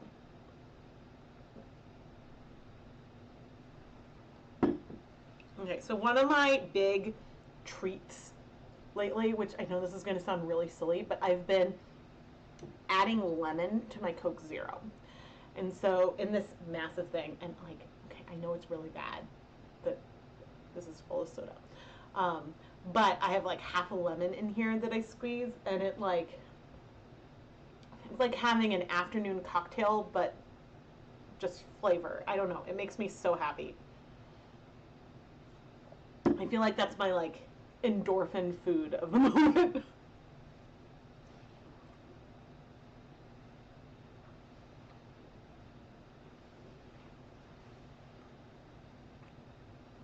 which is nice because it's low calorie versus like cookie dough or something.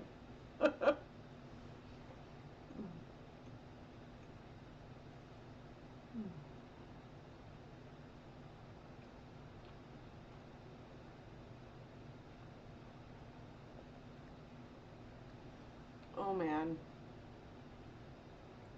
I'm looking up.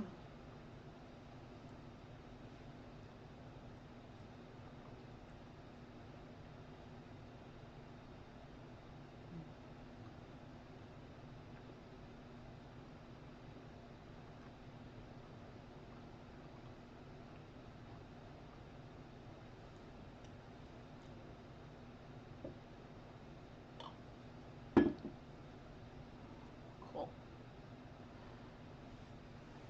Sorry, it's hard to talk while I'm eating.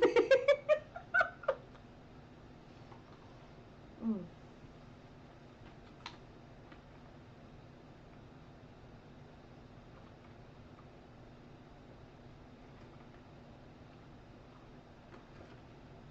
This isn't as good. I was like, there's another brand that does like salami and cheese. I like better. You have a 1 gallon container. Oh, that sounds awesome. You mix 1 packet of sugar-free lemonade with 1 packet of sugar-free iced tea with lemon. Arnold Palmer. We used to do that. We used to call, so like, you know how like half iced tea, half lemonade, some people like may call it like, oh, well, like half and half. But Arnold Palmer is, I guess, what it's usually called. But we used to make hole and whole. So we would take in a pitcher, we would use the like something like the Crystal Light iced tea and Crystal Light lemonade, so both 0 calorie. We would mix it at a strength, the amount you would need for 1 pitcher of both, but together, so twice as much flavor as it would need. And so then when we would use it, we would dilute it by half to make the half and half. But then we'd have like a larger stock container of it in the fridge that was the whole and whole. We haven't done that in years. Oh my gosh. Keith doesn't eat artificial sweeteners very much anymore. So, but I think he would enjoy if I made a picture of whole and whole.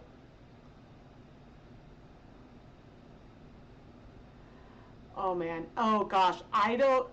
Um I don't even know what's going to happen to the indie dyer industry. And I'm very afraid. So I am overdue for raising prices in my own shop. I have raised prices once, and that was, I think, pre-pandemic. If I raise prices, it's going to be like $1 a skein, maybe $1.50 max. I need to go through and run the numbers again because the cost of yarn has gone up, and I just haven't adjusted proportionally. So I'm going to need to do that. And yeah, I don't know what's going to happen with yarn mills. A lot of yarn is milled in, say, there are mills in Italy. There are some mills in Japan, but there's a lot of mills in South America. And so what is this going to do to companies that rely on imported yarns? Now, you can get American grown wool. It is just very expensive, which isn't me saying that they should be charging less for their yarn.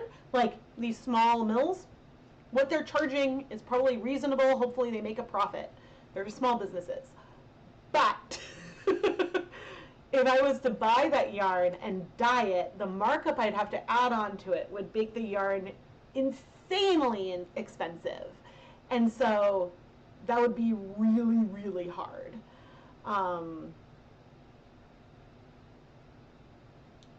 Yeah, and so, yeah. I'm nervous. My husband is a professor in a STEM field, and his job and salary rely on grants. So, yeah.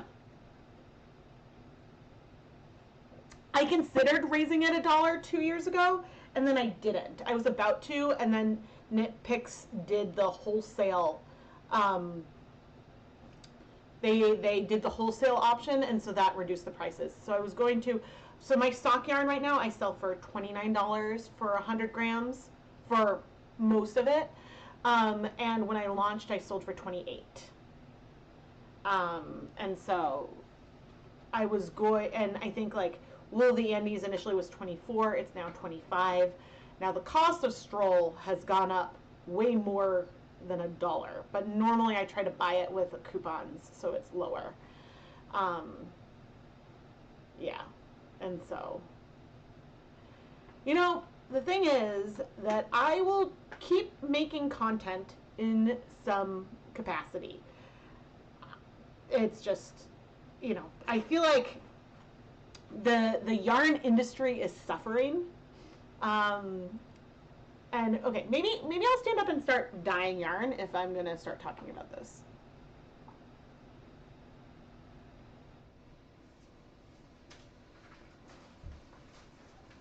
And we're gonna paint.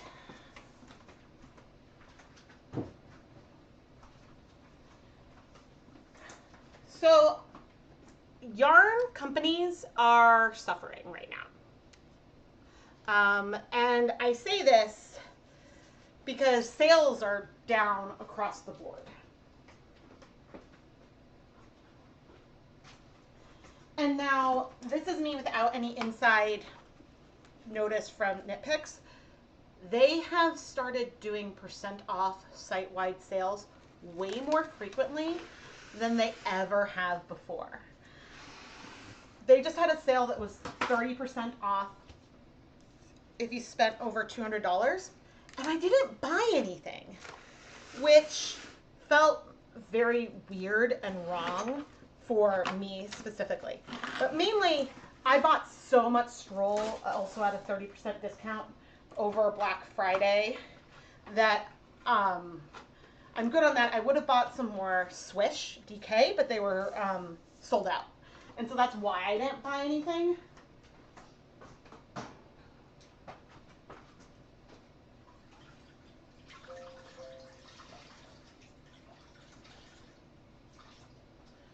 Also, I was about to place a big wool to dye for order to get mini skeins for the summer mini skein mini series, and so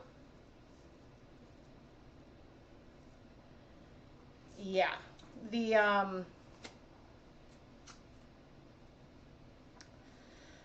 so I was about to do that. So I was like, okay, I can't do that. But what I have to wonder is two things. One, maybe they've seen people buy more yarn when it's on sale, so they've raised their prices so much over the last few years so they can have bigger sales more frequently. And so that is a model and something that they may be choosing to do. Or it means they're in trouble. And so I'm nervous about that. I really don't want KnitPicks to go under. That would make me so sad. Okay, what are we going to do here? What colors should I do? Okay. I'm looking at the colors that I have the most of. What if I do purple and blue on one side, and then red and orange on the other? But then I guess this one I'll have to unravel.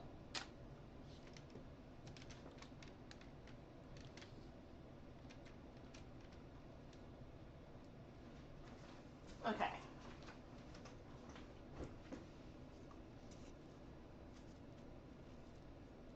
Started filming, but I didn't want to do that yet.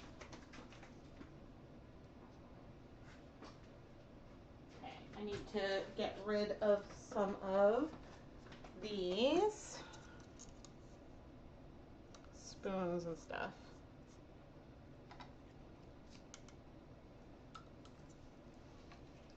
Really don't want to spill it. But yeah, Knit Picks having sales so often has been making me really nervous that like they're gonna go under. But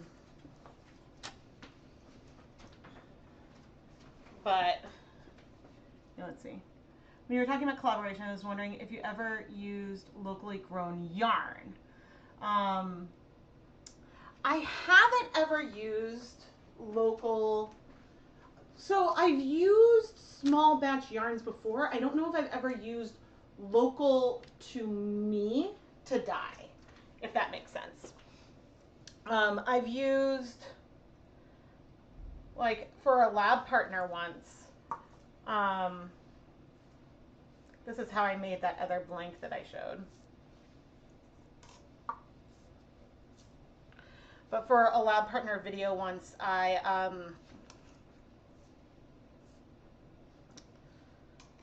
my brain will come back.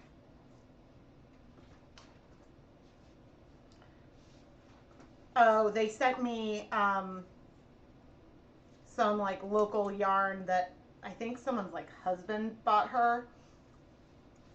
But and she was like, I've had too much of this color. And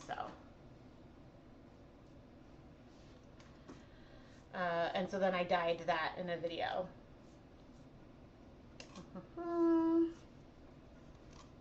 Now we've got some areas that are going to be more thick in terms of the color, and I'm going to want to move into the blue.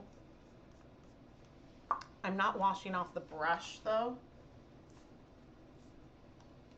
because I want the colors to like blend and layer some. I mean, this is really pretty just like on its own, but we'll do the back side another color. I mean, we could also do, the thing is the pink that I have is so unbelievably subtle that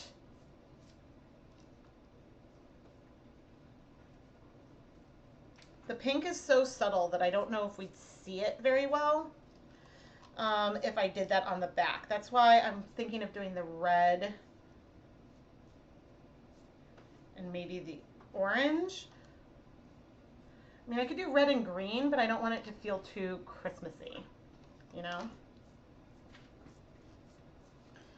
But, oh man, I feel like I need to like adjust your camera a little bit, but I'm really liking how this is coming. And we're using up almost all these colors.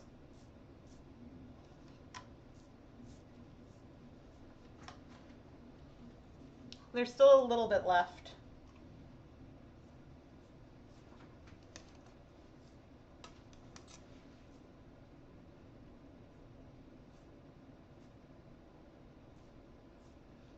Bring some little bits of that purple down. Cool.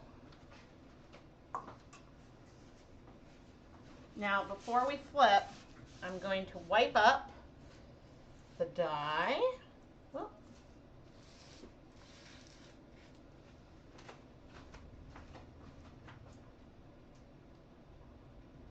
Screenshot. This is so pretty. I really, really like this.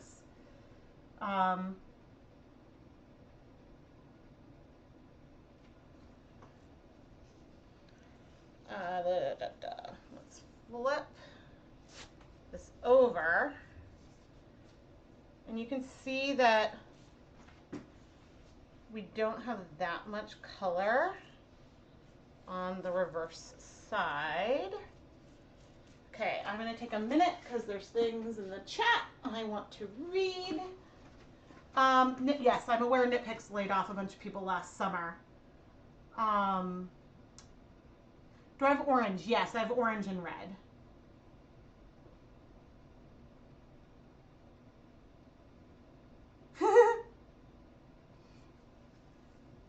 Okay.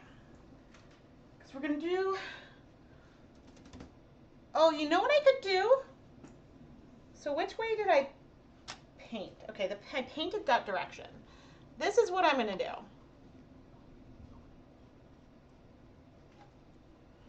And I realized, because I was thinking about doing red and orange, because I didn't have, oh no, that was the orange, not the red.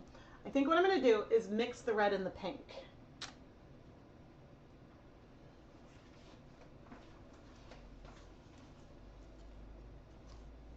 So the problem is the orange, blazing orange, looks extremely,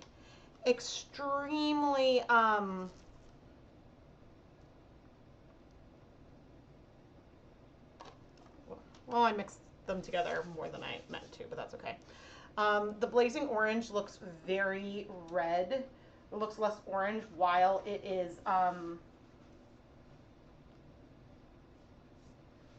it looks way less orange while it is, like, before it comes into contact with the yarn, which isn't a huge problem, except for the fact that then sometimes I mistake the red for the orange, or vice versa.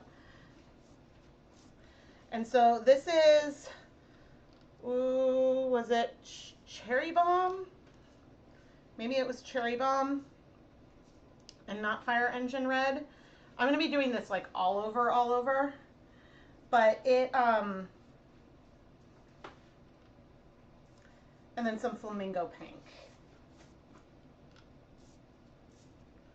And I am wearing safety glasses in case I get a little too exuberant. Oops, I want to try to stay all in the same direction. But I like that this is a little lighter than what was happening on the other side. And I think I have to unravel this one. I'm trying to paint those edges some. I had so much of this color.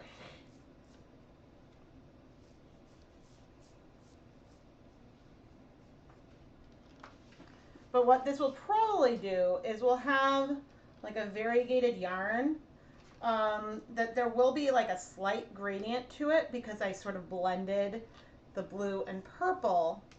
But then there'll be some alternating speckles with the red. Oh no. You saw that drip. Well, I'm gonna unravel it anyway. Okay, I have no more yarn pre-soaking after this, so I'm gonna need some suggestions. I know I prepped some Stroll Sport. We have all this yarn with Guar gum. I could hand paint something with it. I don't know what we need to do. Okay, there's 5 minutes left on the timer.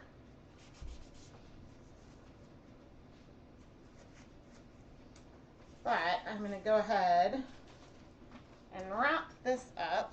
I'm not even cleaning up the edges on this one. Checking my floor. So on the right side, you can see that we do see some of the red coming through, but mostly we still see our purple and blue. So once the steamer basket is free, I will steam set this for 30 minutes.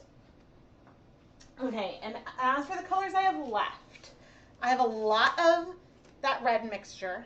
I have a tiny bit of purple, a tiny bit of blue, a small amount of orange, a fair amount of green, and a lot of pastel blue.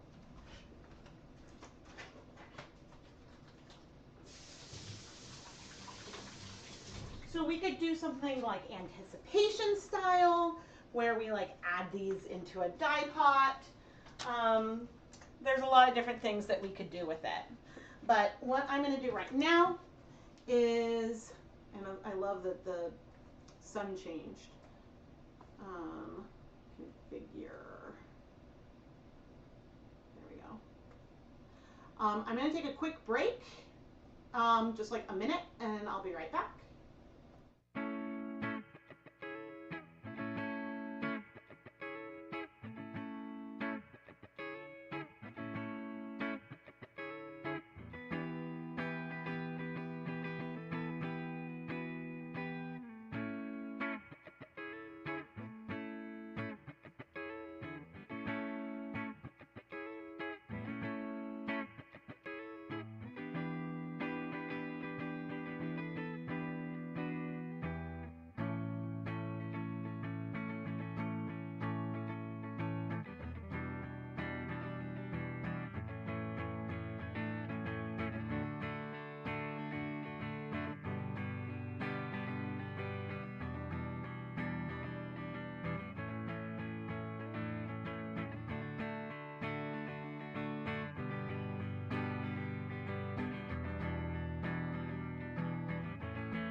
I'm the big alpaca fan in the family.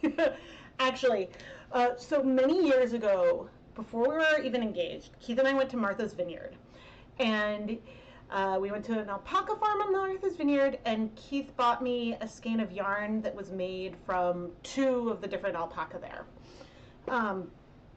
And then when the kids were little, we went with my parents for Thanksgiving one year. We went back to the alpaca farm, and I was wearing the hat that I made with the yarn, and we found, and like, because I had blogged it, I had pictures of the label, so the names of the alpaca, and I found one of the alpaca whose like fur, whose wool went into the hat I made. And so I took a selfie with the alpaca. I mean, the alpaca was like far away. I didn't pet that one or anything, but that was really, really cool.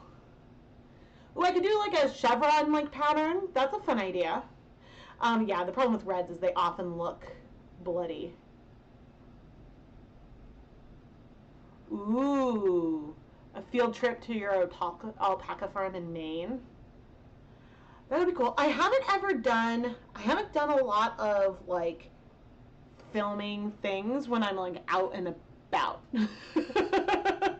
So that's the kind of thing where I'm like, oh, yeah, I haven't ever tried making content like that, but something like that could be definitely like interesting.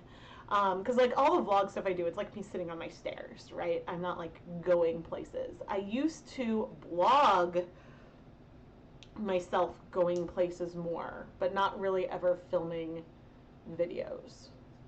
But yeah. Wait, new Halloween yarn. Oh, because it looked bloody. You love orange. Orange and brown is a beautiful combination. Gorgeous, gorgeous combination. Okay, so let's see. This is the guar gum problem. I always, when I'm starting a project, I always want to mix enough so I have enough to do what I want to do. Because sometimes if you mix more, maybe, especially if I'm not measuring, then it won't be as reproducible. The kitten is tapping on my face.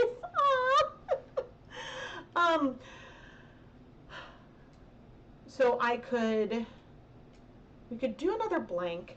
I'm like, the thing is, the wool to dye for blanks are, I feel like it's around like, it's definitely not the $20 a blank that Knit Picks does. Oh, I'm gonna go swap.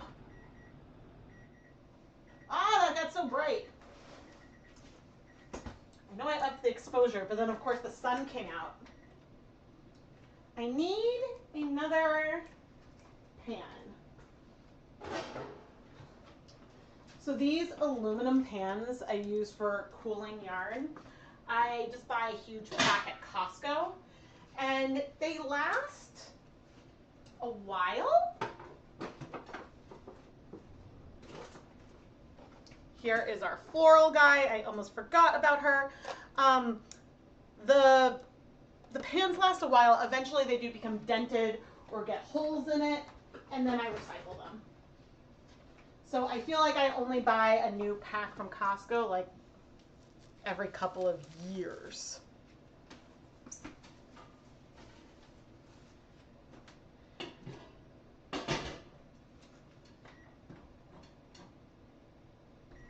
Similar to how I only replace these shower curtains like once a year or something.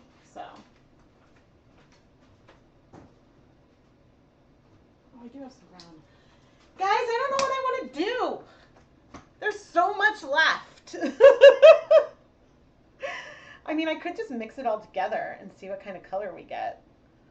But this is like, because this is why and I'm deliberately not bringing out the stencils because I did so many stencils that one time because I had so much left over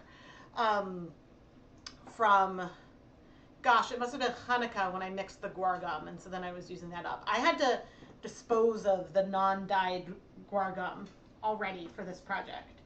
And each one of these cups started maybe like a third full, and then I used like 2 or 3 of the tiny scoops of dye powder. So really not that much pigment, but I can't bring myself to just throw it away. Like, can't do that. Ooh. So we could do like a chevron stripe. Ooh. We could mix that. Because the other thing is like, okay, we'll start to run out of colors, and so that's hard. Give them secret numbers and vote for something. Oh, the cats. Oh, that's so funny. Okay.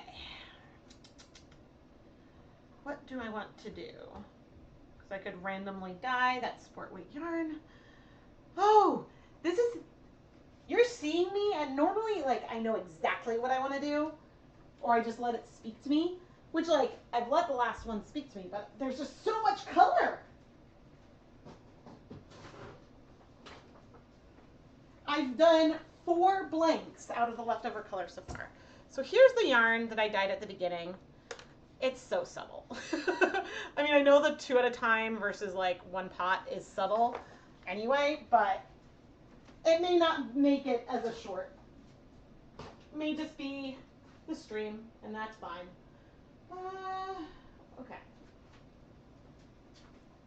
All right.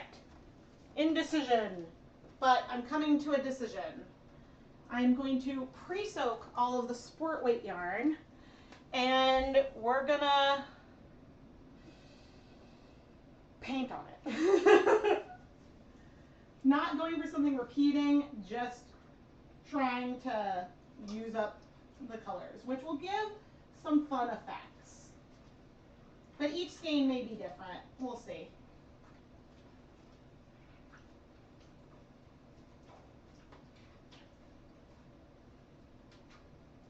I'm pre-soaking it in the water with vinegar, but I'm going to need to add some more water to that.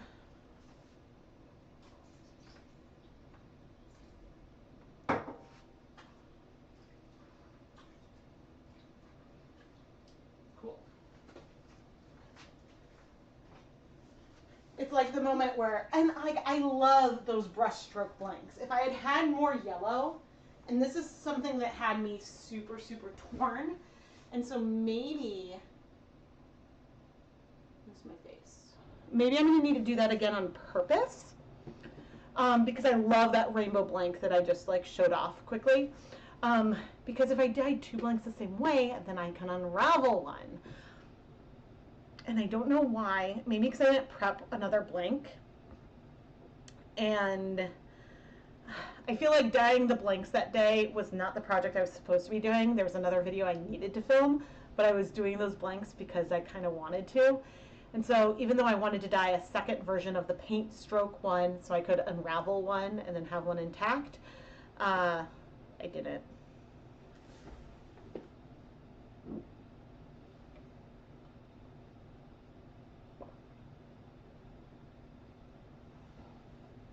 Oh man. Whew. Give each color secret. No. We are going to bring out probably 1 skein at a time, and I'm going to dab colors on in a random way. Like dab, dab, dab, and I'm going to let them speak to me in a fun way. But I'll do it, I'm going to put the yarn in a steam pan to make the cleanup a little easier, because that works well. Oh man, okay. Since you guys are here, let's see about what I have coming up on the channel. Not that I'm going to show you, but let's see. Nope, that's not where I wanted to be.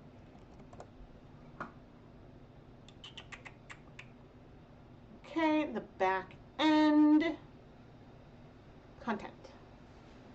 Let's see what's coming up.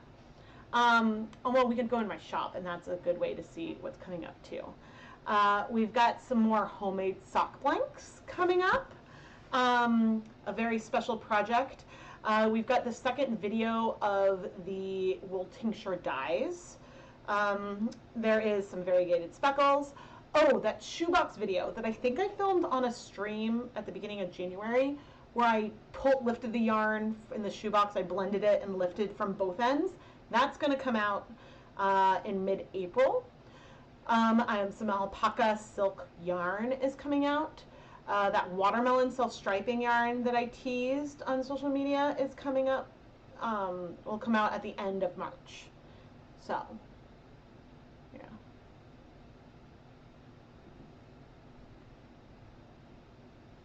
Oh my gosh, I cannot imagine. I mean, I unfortunately can imagine a teacher marking a kid off for spelling their name wrong when they're spelling the name the way that they want it spelled. That's so hard. You know, so in elementary school, in first grade, no, it must not have been first grade because we really liked my first grade teacher. Um, so maybe it was like second grade. There were two Rebeccas. And I don't remember. Oh no, maybe it was the music teacher. Maybe it wasn't even my main teacher, but the teacher was like, two Rebeccas, one of you needs to go by a different name. um, and so then I started to be like, oh, well, I could go by my middle name, Francis. And my mom nipped that in the bud, like, super fast. Because I was like, I guess. But my mom was like, no. And my mom was the only person who ever called me by my middle name. She would call me Francie.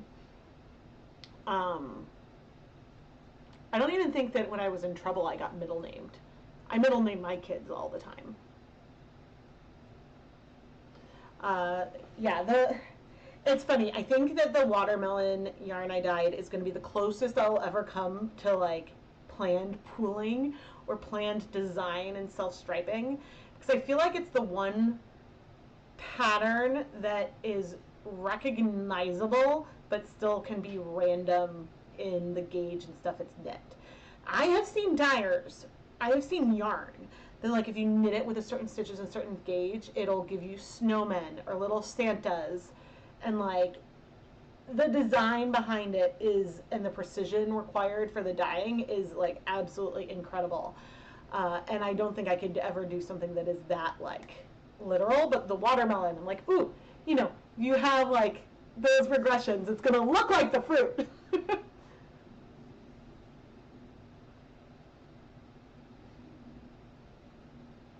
Oh. But yeah, I almost was known as something, excuse me, completely different. And it's also funny because in high school, I got called Becca a lot. And some of my family, like my grandfather still calls me Becca.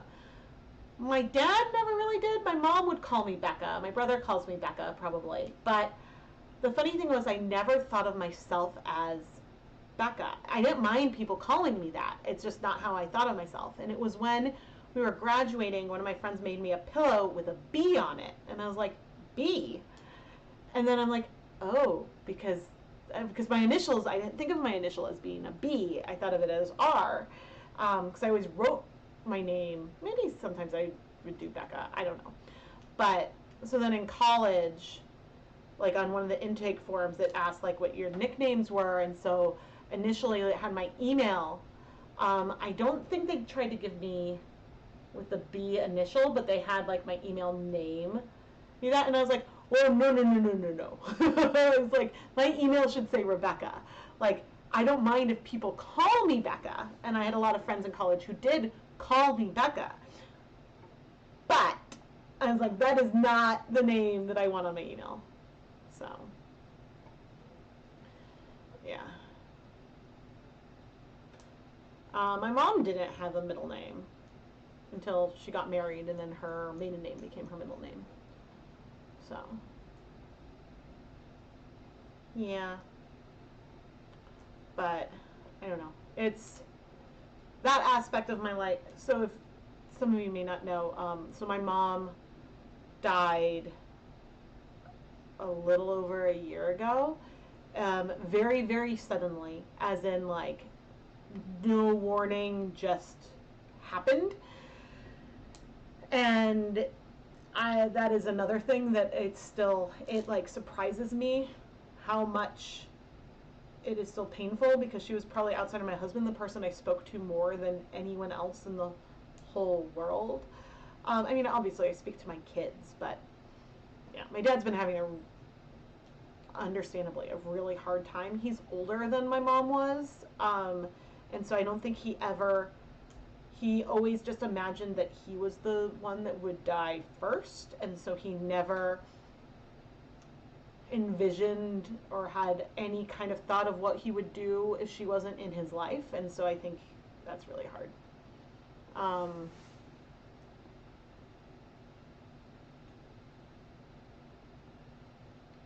Aw.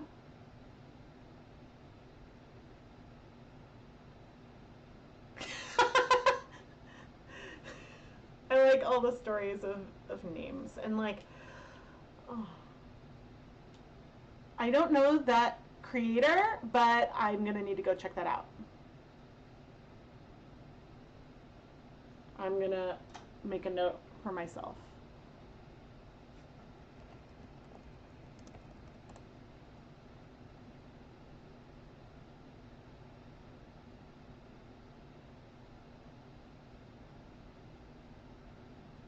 Cool.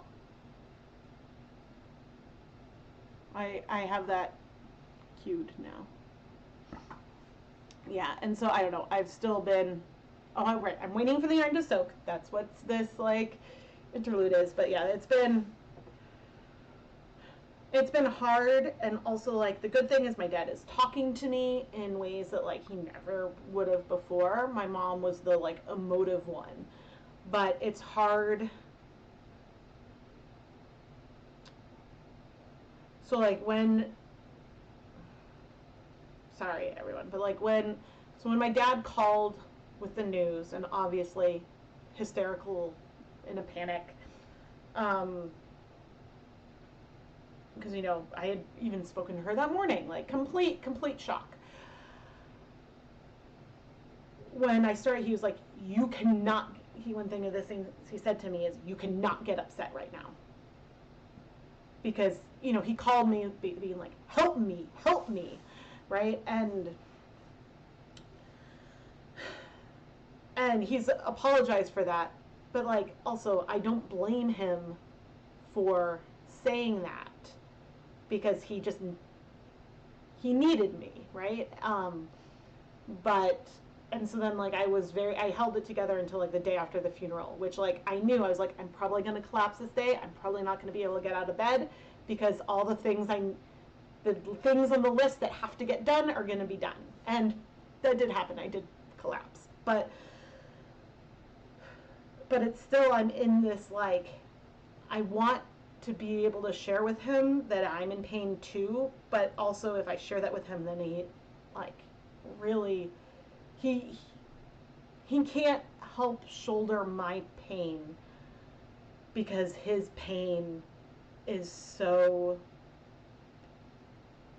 consuming, and not in like a selfish way, in like I don't want him to feel more pain. I want him to find joy in things in life again. But I don't want him to feel like he's the only one in pain. And so that's really, really hard.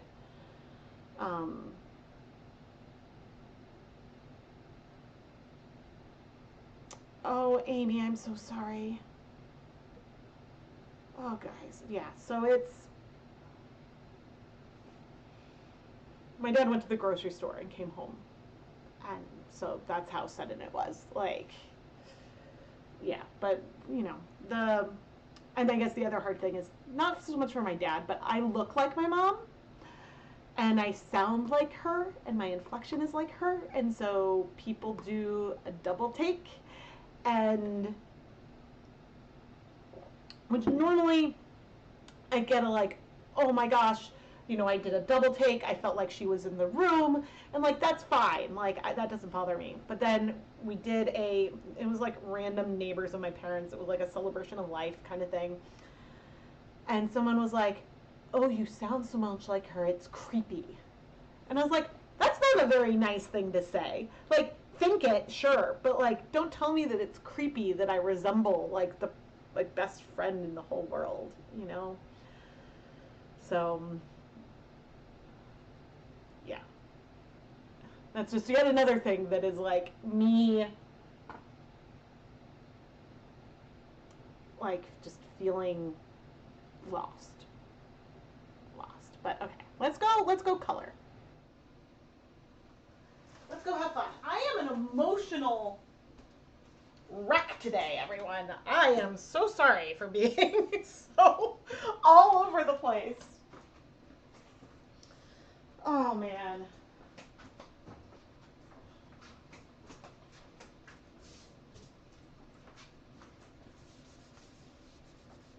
But that is one thing that, like, playing with color and dyeing yarn is so cathartic.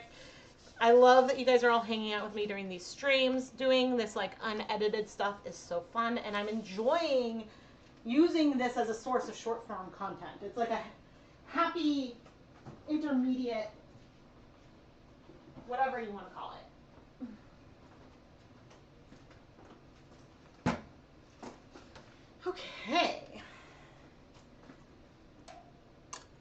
Oh, let's not dye myself too much, Rebecca. Let's also not fling anything onto the ground. That would make me sad.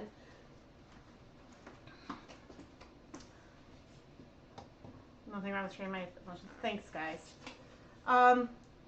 Is there a way you can grieve together? Yeah, and that definitely does happen. It's just, it's like, I struggle, I've realized I struggle with the balance of, I struggle with the balance between opening up to him and telling him how I'm feeling, but also not wanting to trigger his depression, right? Like,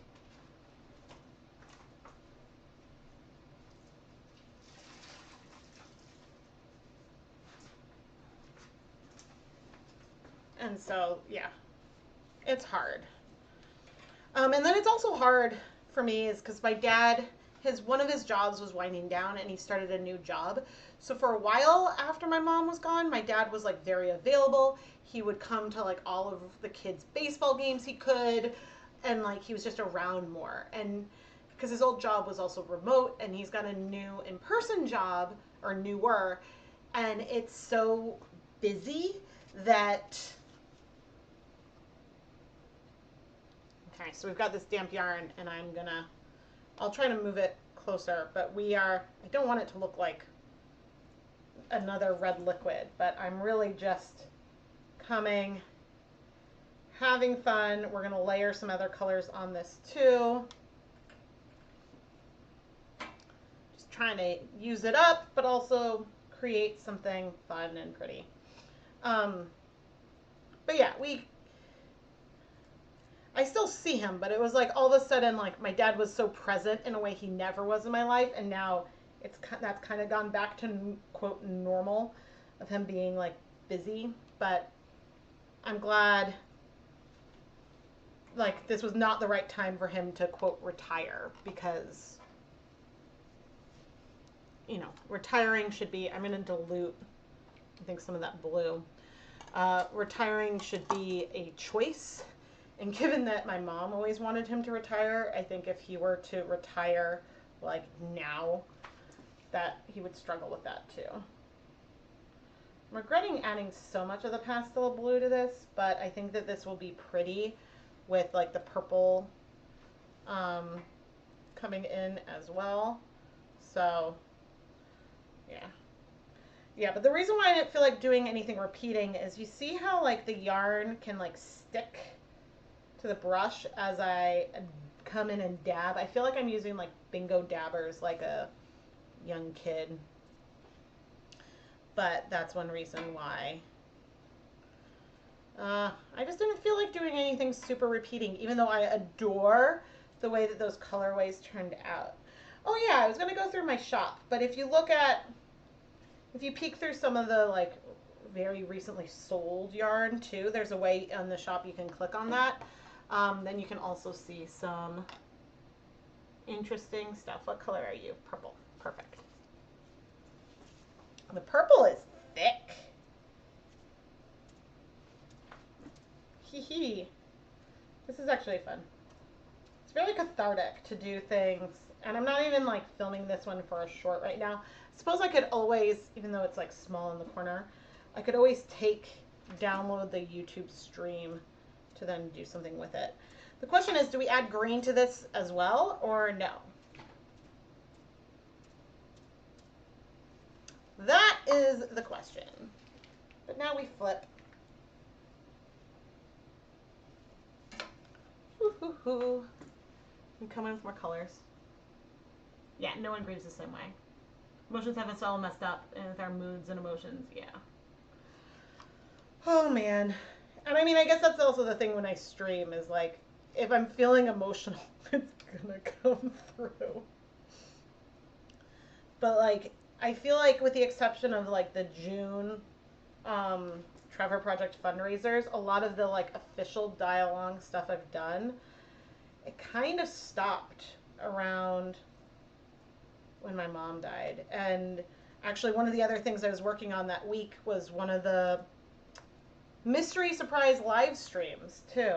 And so, because I had that on the docket to like finish up, and everyone was super understanding, which was helpful. But I want to do another silly mystery surprise live stream. I just don't know how to time it now with eventually SMS pre-orders coming up. And if you don't know, that stands for either spring or summer mini skein mini series, which one of the last things I need to decide are the dates for it, when it's going to air.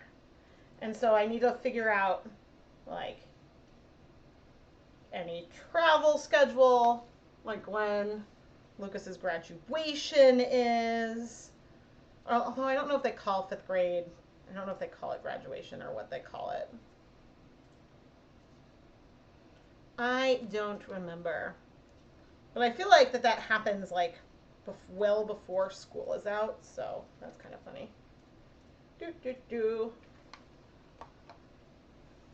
I'm enjoying this colorway. This is very... the kids would like doing this. Ryder still asks to dye yarn sometimes, but we haven't had like a good time. But I should outside. I think I will do it outside. But next time I have leftover guar gum, I should give some of it to him because I think he would enjoy this.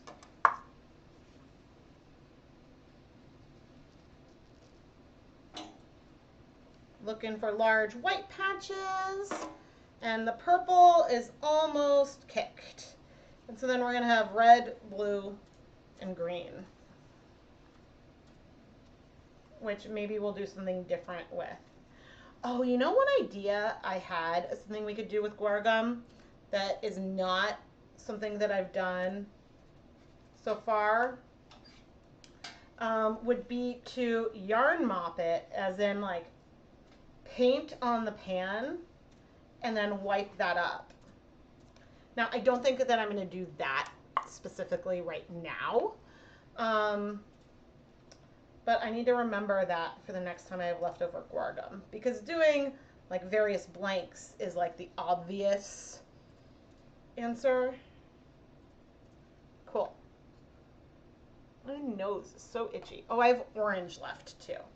Well, not for this colorway. She's fun. This is fun. I could do this kind of thing on a blank too and just dot and dab, but okay, there's 4 minutes left on the timer. Okay, so red, orange, green, and a little bit of blue. The question is, do I do this technique on the other 2 skeins, or do I do something else? I'm definitely not going to get to those powders that I have. But that's okay. We're using up this guar gum, which is good because I've been afraid that she's going to spill, and that would make me really, really, really, really, really sad. So things that make me, there are some things that will make me stop working for the whole day. And I almost did when I scorched the pan, like I showed at that short, because it wasn't even yarn.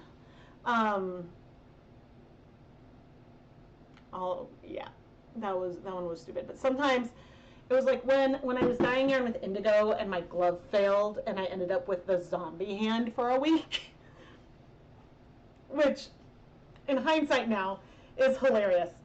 I forget who I was telling that to, and I went and I found a picture of what my hand looked like because I was like, ugh. And it was just really funny because I then went and was working on a mosaic with all these doctors, and I'm like, I'm fine. It's my skin color. I have not lost circulation to my hand because I knew some of them were going to be like, go to the ER. It's like, no, no, I was fine. The green is emerald green. But yeah, that was one where I was like, no, I'm done. I'm moving on. I'm not doing any more of my work. And I'm stepping away because sometimes, like, if you're so upset about a mistake that you made, then you're more likely to make more mistakes. You vote no to green? Oh, on this one, yeah. So yeah, this one I'm not going to add the green because I like it where this one is. But the next one, I guess we've got the green, red, orange, and a little bit more blue, I think. Which will be a little random, but should still be fun.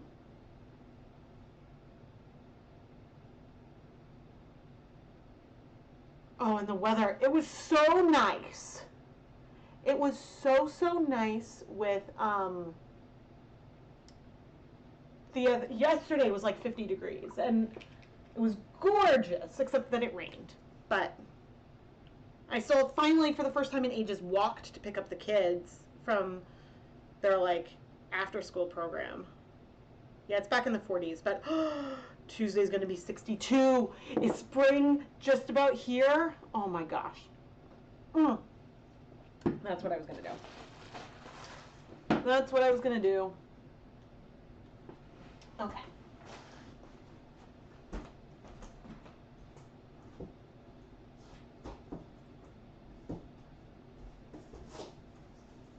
Oh my God.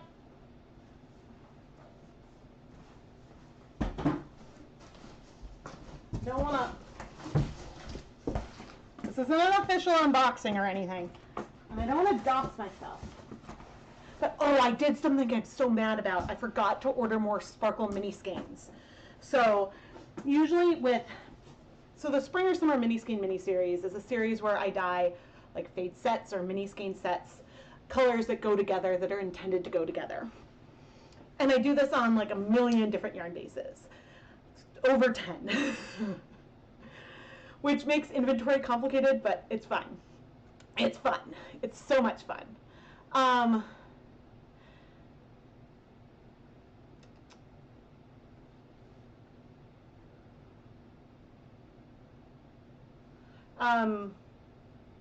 And so I do different techniques similar to Hanukkah, but when you pre-order a set, you get like one set from one night versus something that goes across the different nights. And the thing with that is that when I launch, I will never let someone pre-order yarn when I don't have that yarn in my possession. The only exception to that is if I'm special ordering yarn for like a lab partner. That's when like an individual is effectively sponsoring like an individual video. If I'm special ordering yarn and something happens and I can't get that yarn, then we'd have a conversation about it. I will be back.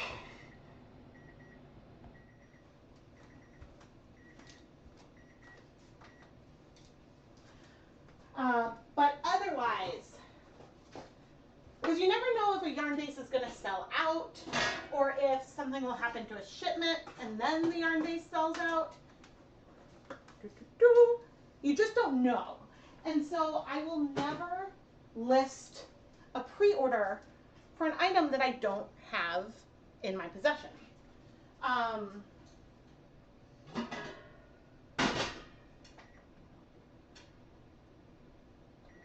And I feel very strongly about that too. But for the Spring or Summer mini skein mini series, I don't want to ever pre-order too much of one yarn base since I'm dyeing so many different yarn bases.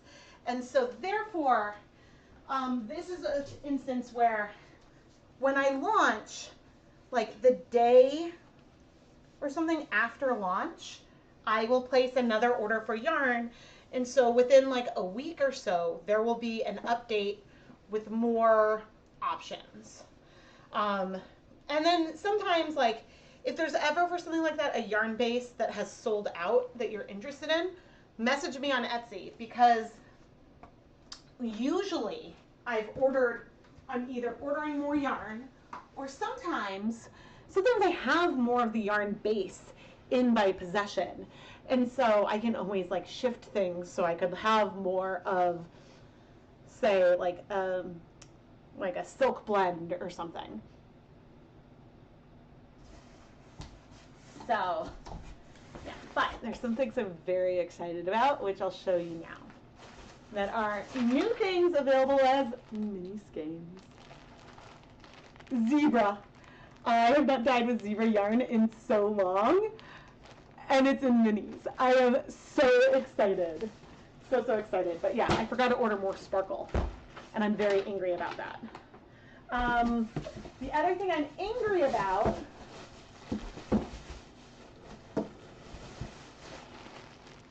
is neon neps. I have more of this in full skeins. I think both in fingering and DK, but what I'm mad about is that it was available in mini skeins but sold out. And so I'm very sad because I had planned on getting that, but I can't because it's sold out.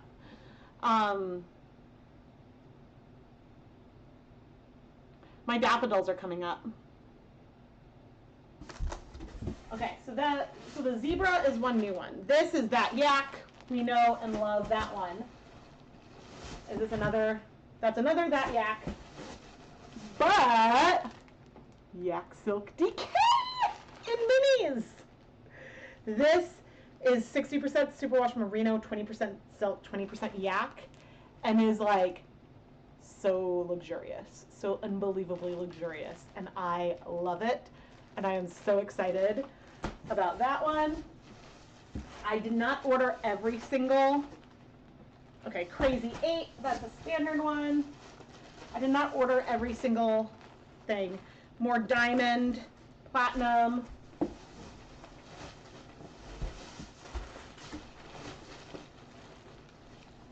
I don't even remember what I ordered. Oh, this is more neon. What did I get? Oh, I got some long hanks. Oh, yay! I got some full skeins of zebra too. Okay. I think the last like fun one I got is silky 4-ply. This is 70% superwash merino, 10% silk, 10% cashmere. That doesn't add up. 20% silk. 70% superwash merino, 20% silk, 10% cashmere. So it's a MCS, not an MCN, a superwash MCS yarn, which I'm excited about. And so this one I have not, I mean, maybe I dyed at some point, but I have not dyed this one or felt this one. The others I've all, well, at least felt. And there were some others that I'm excited to get someday. But those are the new ones that I have for this year. And just, you can make your own minis, but I think cost-wise, and you can look at this.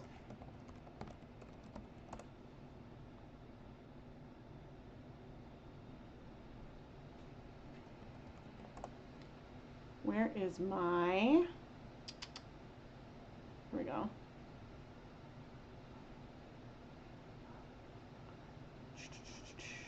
Web browsing. I think I am logged in. So zebra. Okay, so that's like $7 a skein. And the minis are, okay, I'll have to do the math.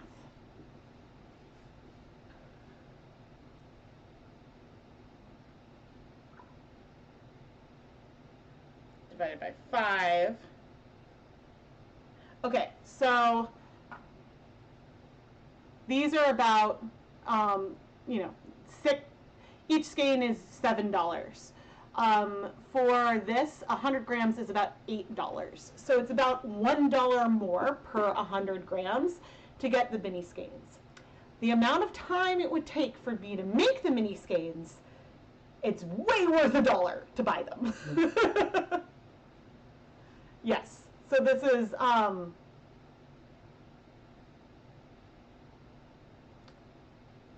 yeah, this is 5. Yeah, I should have just said like 40 divided by 5, and then I would have been like, oh, 8. But my math brain is not working today. And I was the president of Mu Alpha Theta in high school. It's like the Math Honor Society, because Mu Alpha Theta spells math. Oh gosh, I don't know if I've ever talked about this. I skipped a year of math. So I was the only, in my high school, I was the only girl to have taken algebra as an 8th grader. No, sorry, algebra as a 7th grader. So in 8th grade, I was taking high school math. So I was taking geometry, because that was what either 9th or 10th graders usually did. So I was 1 year ahead. And so then I finished like calculus as a junior. But yeah, I got some, it was funny because there were like awards that they gave seniors that came with a small scholarship, and there was like a math-based one. And so like from the time I was like a freshman, people were like, oh, Rebecca's gonna get that one. And I did get that one. It was like, okay. I was the math girl. Oh my gosh, it's funny. So I don't have an ADHD diagnosis. But there's no question that my brain works differently than my husband's brain. And so whether or not I actually like have it, I certainly have found like ways to describe the way my brain works in a way that I can now communicate to him, and that has been helpful. But yeah, and who knows, maybe like if I finally make an appointment to get tested, which I've been meaning to do for like 4 years, but if I make an appointment to get tested, maybe some of my chronic fatigue could be linked to that. So I don't know, but certainly my brain jumps all over the place.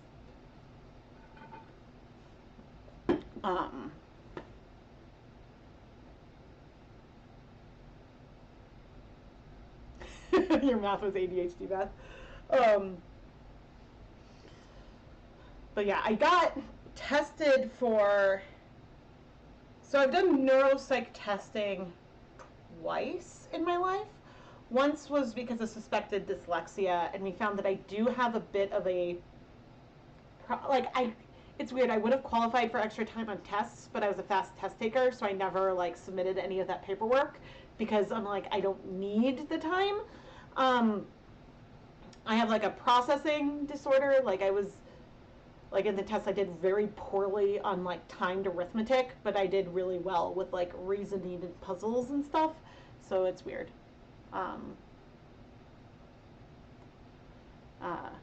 But yeah,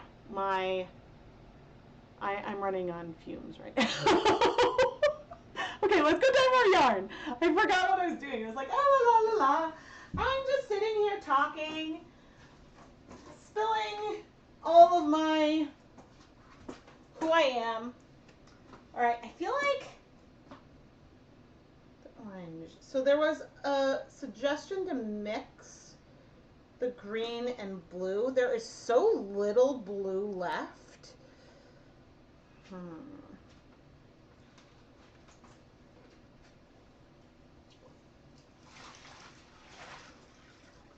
I just don't want it to feel Christmas. I'm going to bring both skeins because we're going to, this is Operation Use Up the Dye.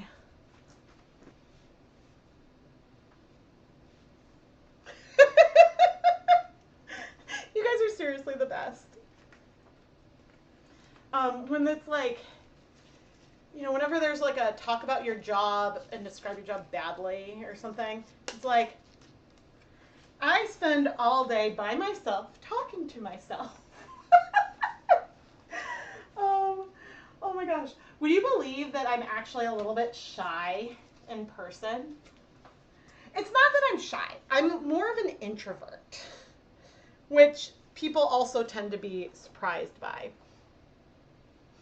because it doesn't seem like I would necessarily be introverted. Okay, so this is when we're going to see the weird thing of blazing orange. See how dark it looks right there?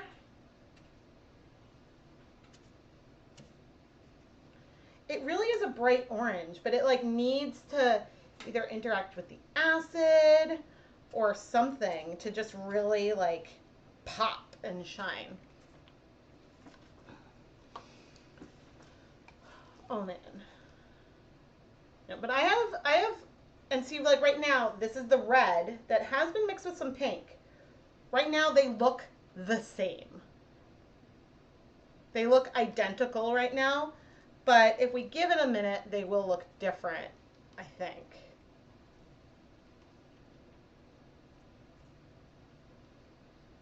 But this is why, like, they're in one of the videos I filmed recently, like, I completely mixed them up because they look the same right now. All right, I'm going to give this, like, 5 minutes because I want to see if the colors are actually going to look different or not. Because right now they look the same to me. And that's creeping me out. No, but you know what else we'll do? We're going to add some of our blue. This is feeling so cartoony, and not in a bad way. And I'm going to bring in some of the green. I just don't want it to feel Christmas. And anytime I have both red and green in something, I'm always like, ooh, it's going to be Christmas. Even though I know that's not the way everyone else thinks. This is where my brain goes. Okay. I don't know if I'm seeing a difference between the red and orange right now. There is a difference. I can prove it. But it's possible that the red mixed with the pink is then making them like even more similar. Okay, I'm gonna prove this. Let's see.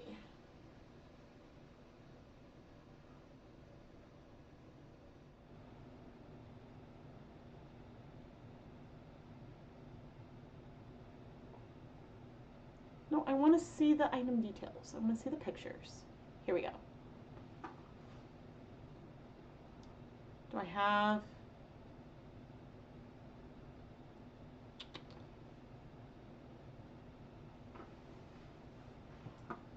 Okay, see that red? The red and orange are very different. Now, I've mixed the red with some pink, but they are distinct from one another. Now, I mean, they might be closer than any of the other colors. And in these two, there's a little more blended because I accidentally started using the red instead of the orange and then had to add yellow on top of it. And so some of that was a very much a mea culpa thing. But I think this one, they're very different. So I make mistakes. Oh man, the art teacher was Miss Frizzle. It was like book character day at school. And so she dressed as Miss Frizzle and I was like, ah, that's like my jam. As a scientist artist. Yes, oh My Little Pony. Oh.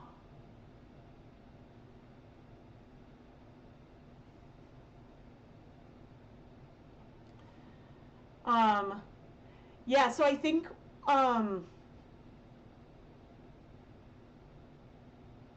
yes, I definitely can tailor YouTube to meet my needs. And I think, like, I struggle. So the thing with my job that I struggle with the most is editing. Because when I'm editing, I can't do something else at the same time, not easily. Which is why I think I mean, we just moved my desk upstairs, which I'm not using. I'm still using the living room. We got to move me upstairs. So I'm out of the main living space of the house because I am not a neat, organized person. Um, but one thing is like, ooh, maybe I should get a standing desk so I can have a walking pad so then I can walk while I'm editing to help me feel less bored while I'm editing myself. Because it's hard for me to just, because I'm like, I know what's going to happen because I filmed it, I experienced it. And so, like, even when I'm having, like, I was like, I can't watch YouTube and edit at the same time. Now, like other things, when I'm filming conclusions and taking pictures, I have a video or a podcast on. Like, even if I'm not paying attention, I always have like something on in the background. But I can't do that when editing, so yeah.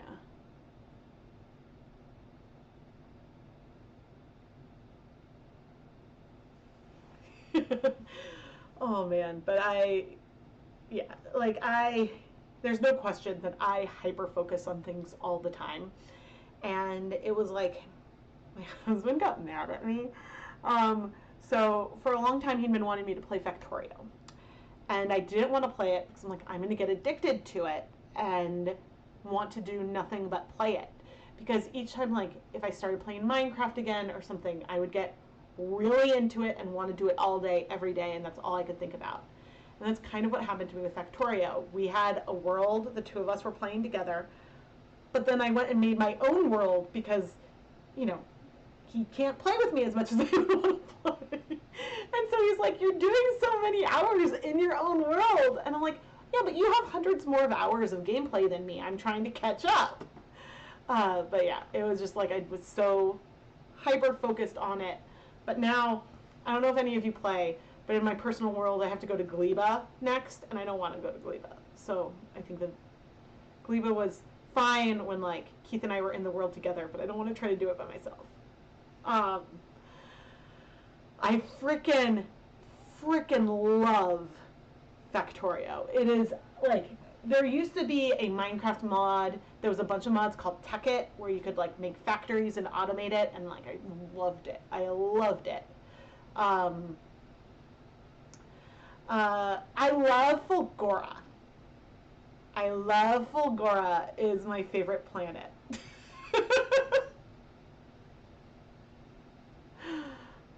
Oh man. Yeah, and I'm not, oh, like I would totally stream while playing games, except for the fact that I'm not good at talking while playing games. And I don't think I'd be a very entertaining gaming streamer, because I don't think I'd be able to have and I panic and get scared. I don't do well. I don't do well with like combat. And so in my personal world, I have it set so, like, I think I turned off. So the very first world I did was before Space Age. And, oh, I should go back to the yarn. The very first world I ever did was, okay, even on camera, I can see some orange. The first world I did was non-Space Age. Okay, the red and orange are distinct, but they are very close. So it's fine. It's all good. Okay, my very first world was before Space Age, and I played normal because I wanted to get used to the like fighters and stuff. But then when I started my first solo Space Age world, I turned off pollution.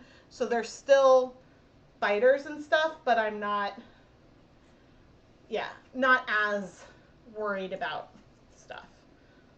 But anyway, it's a fun game, and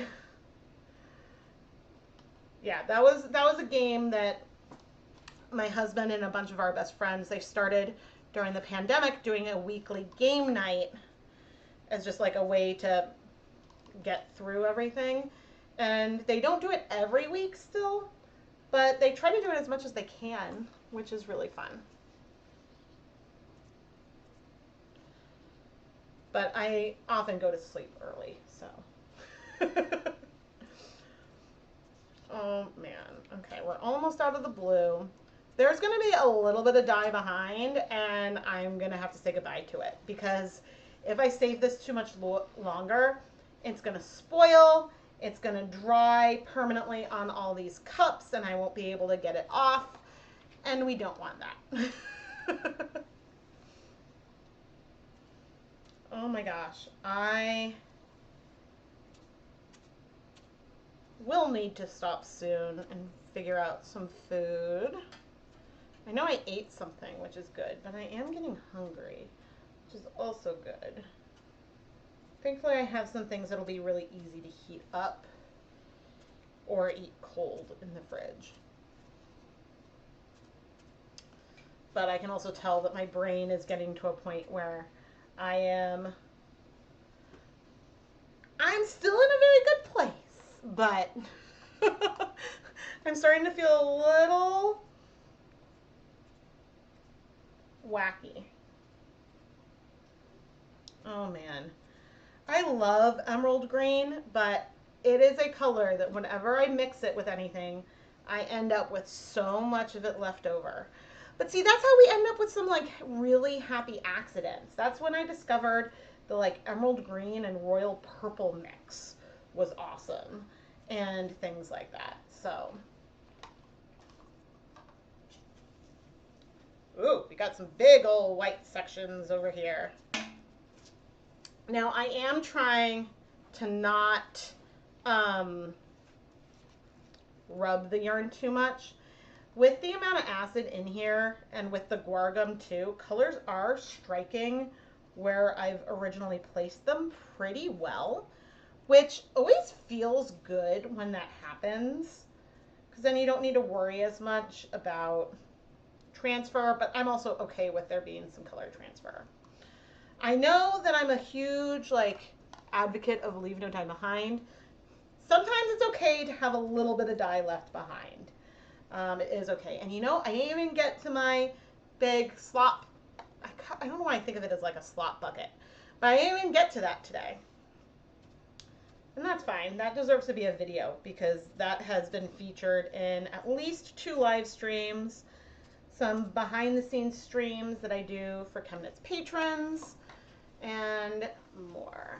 But I will say, I know I have been all over the place today, and I very much appreciate all of you. Now, I'm not going to use that last bit of pastel blue. There's going to be some green left behind. I'll use a little bit more, but I'd say we did pretty well.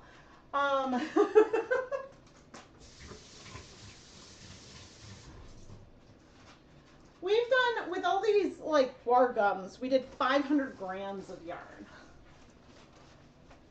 And so that's not bad. That is not bad at all.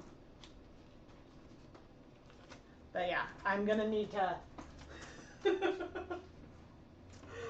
There was a time when I did like 6-hour streams, and how on earth did I do that? Maybe I was just a baby. You're roasting some garlic and tomatoes. Ooh, that's really fun. That sounds really good. Oh man. You guys, thank you for joining me today for this all over stream. Please subscribe and turn on notifications so you never miss a new video. I aim to stream a couple times a month if I can. I try to, the thing I'm doing this year is I'm adding a couple stream dates into my calendar. So that way I have less of an excuse to not do it. And then sometimes things come up and I have backup videos that I can insert into one of those slots if I'm not going to be able to make it. Like when I accidentally, I think, had a stream scheduled for like while the kids were on February break, and I was like, maybe this isn't going to work out. I don't think that this will work the way I want it to. And then I always post at least 2 videos a week. We have some more short form content coming out, but that's not replacing any of the longer edited videos, even if a stream may replace an edited video from time to time. And it's a lot of fun, and I really appreciate all of your support. It means a lot to me. Where is my...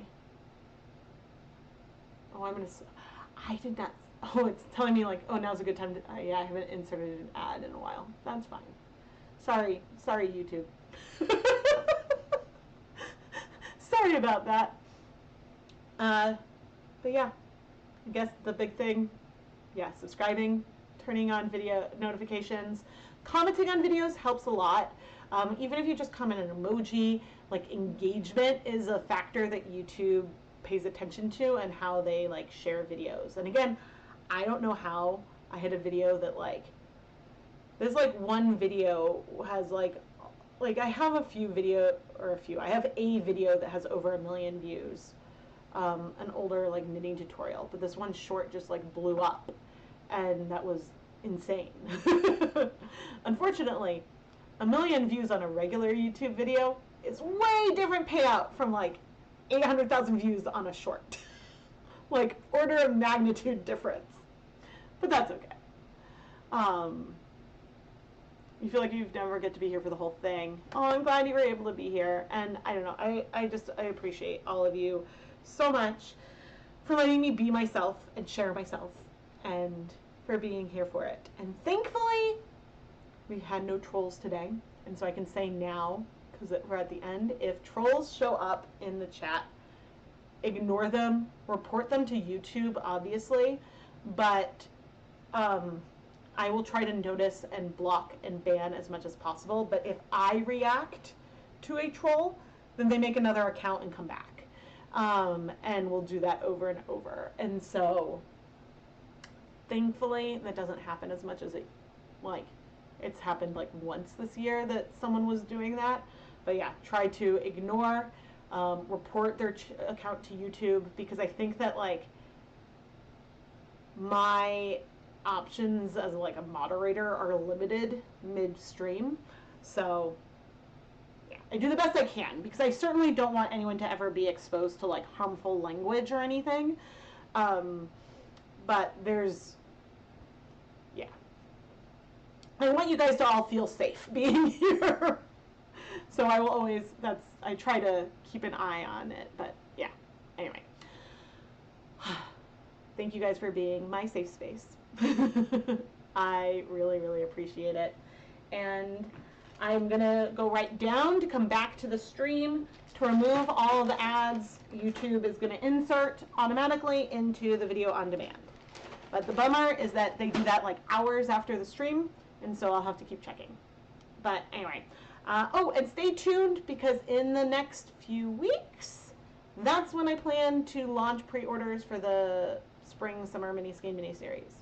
But yeah, and I have to figure out, that's what I was trying to say at one point. I want to do another mystery surprise stream where like I use some kind of random number generator or picker wheel or dice or something to pick what's going to happen with the colorways. And I would love to do that. But I feel like weird if I have multiple mystery pre-orders at the same time, so we'll have to figure that out. Yeah, and I'll see you guys later. I can't wait for you to see what's coming up.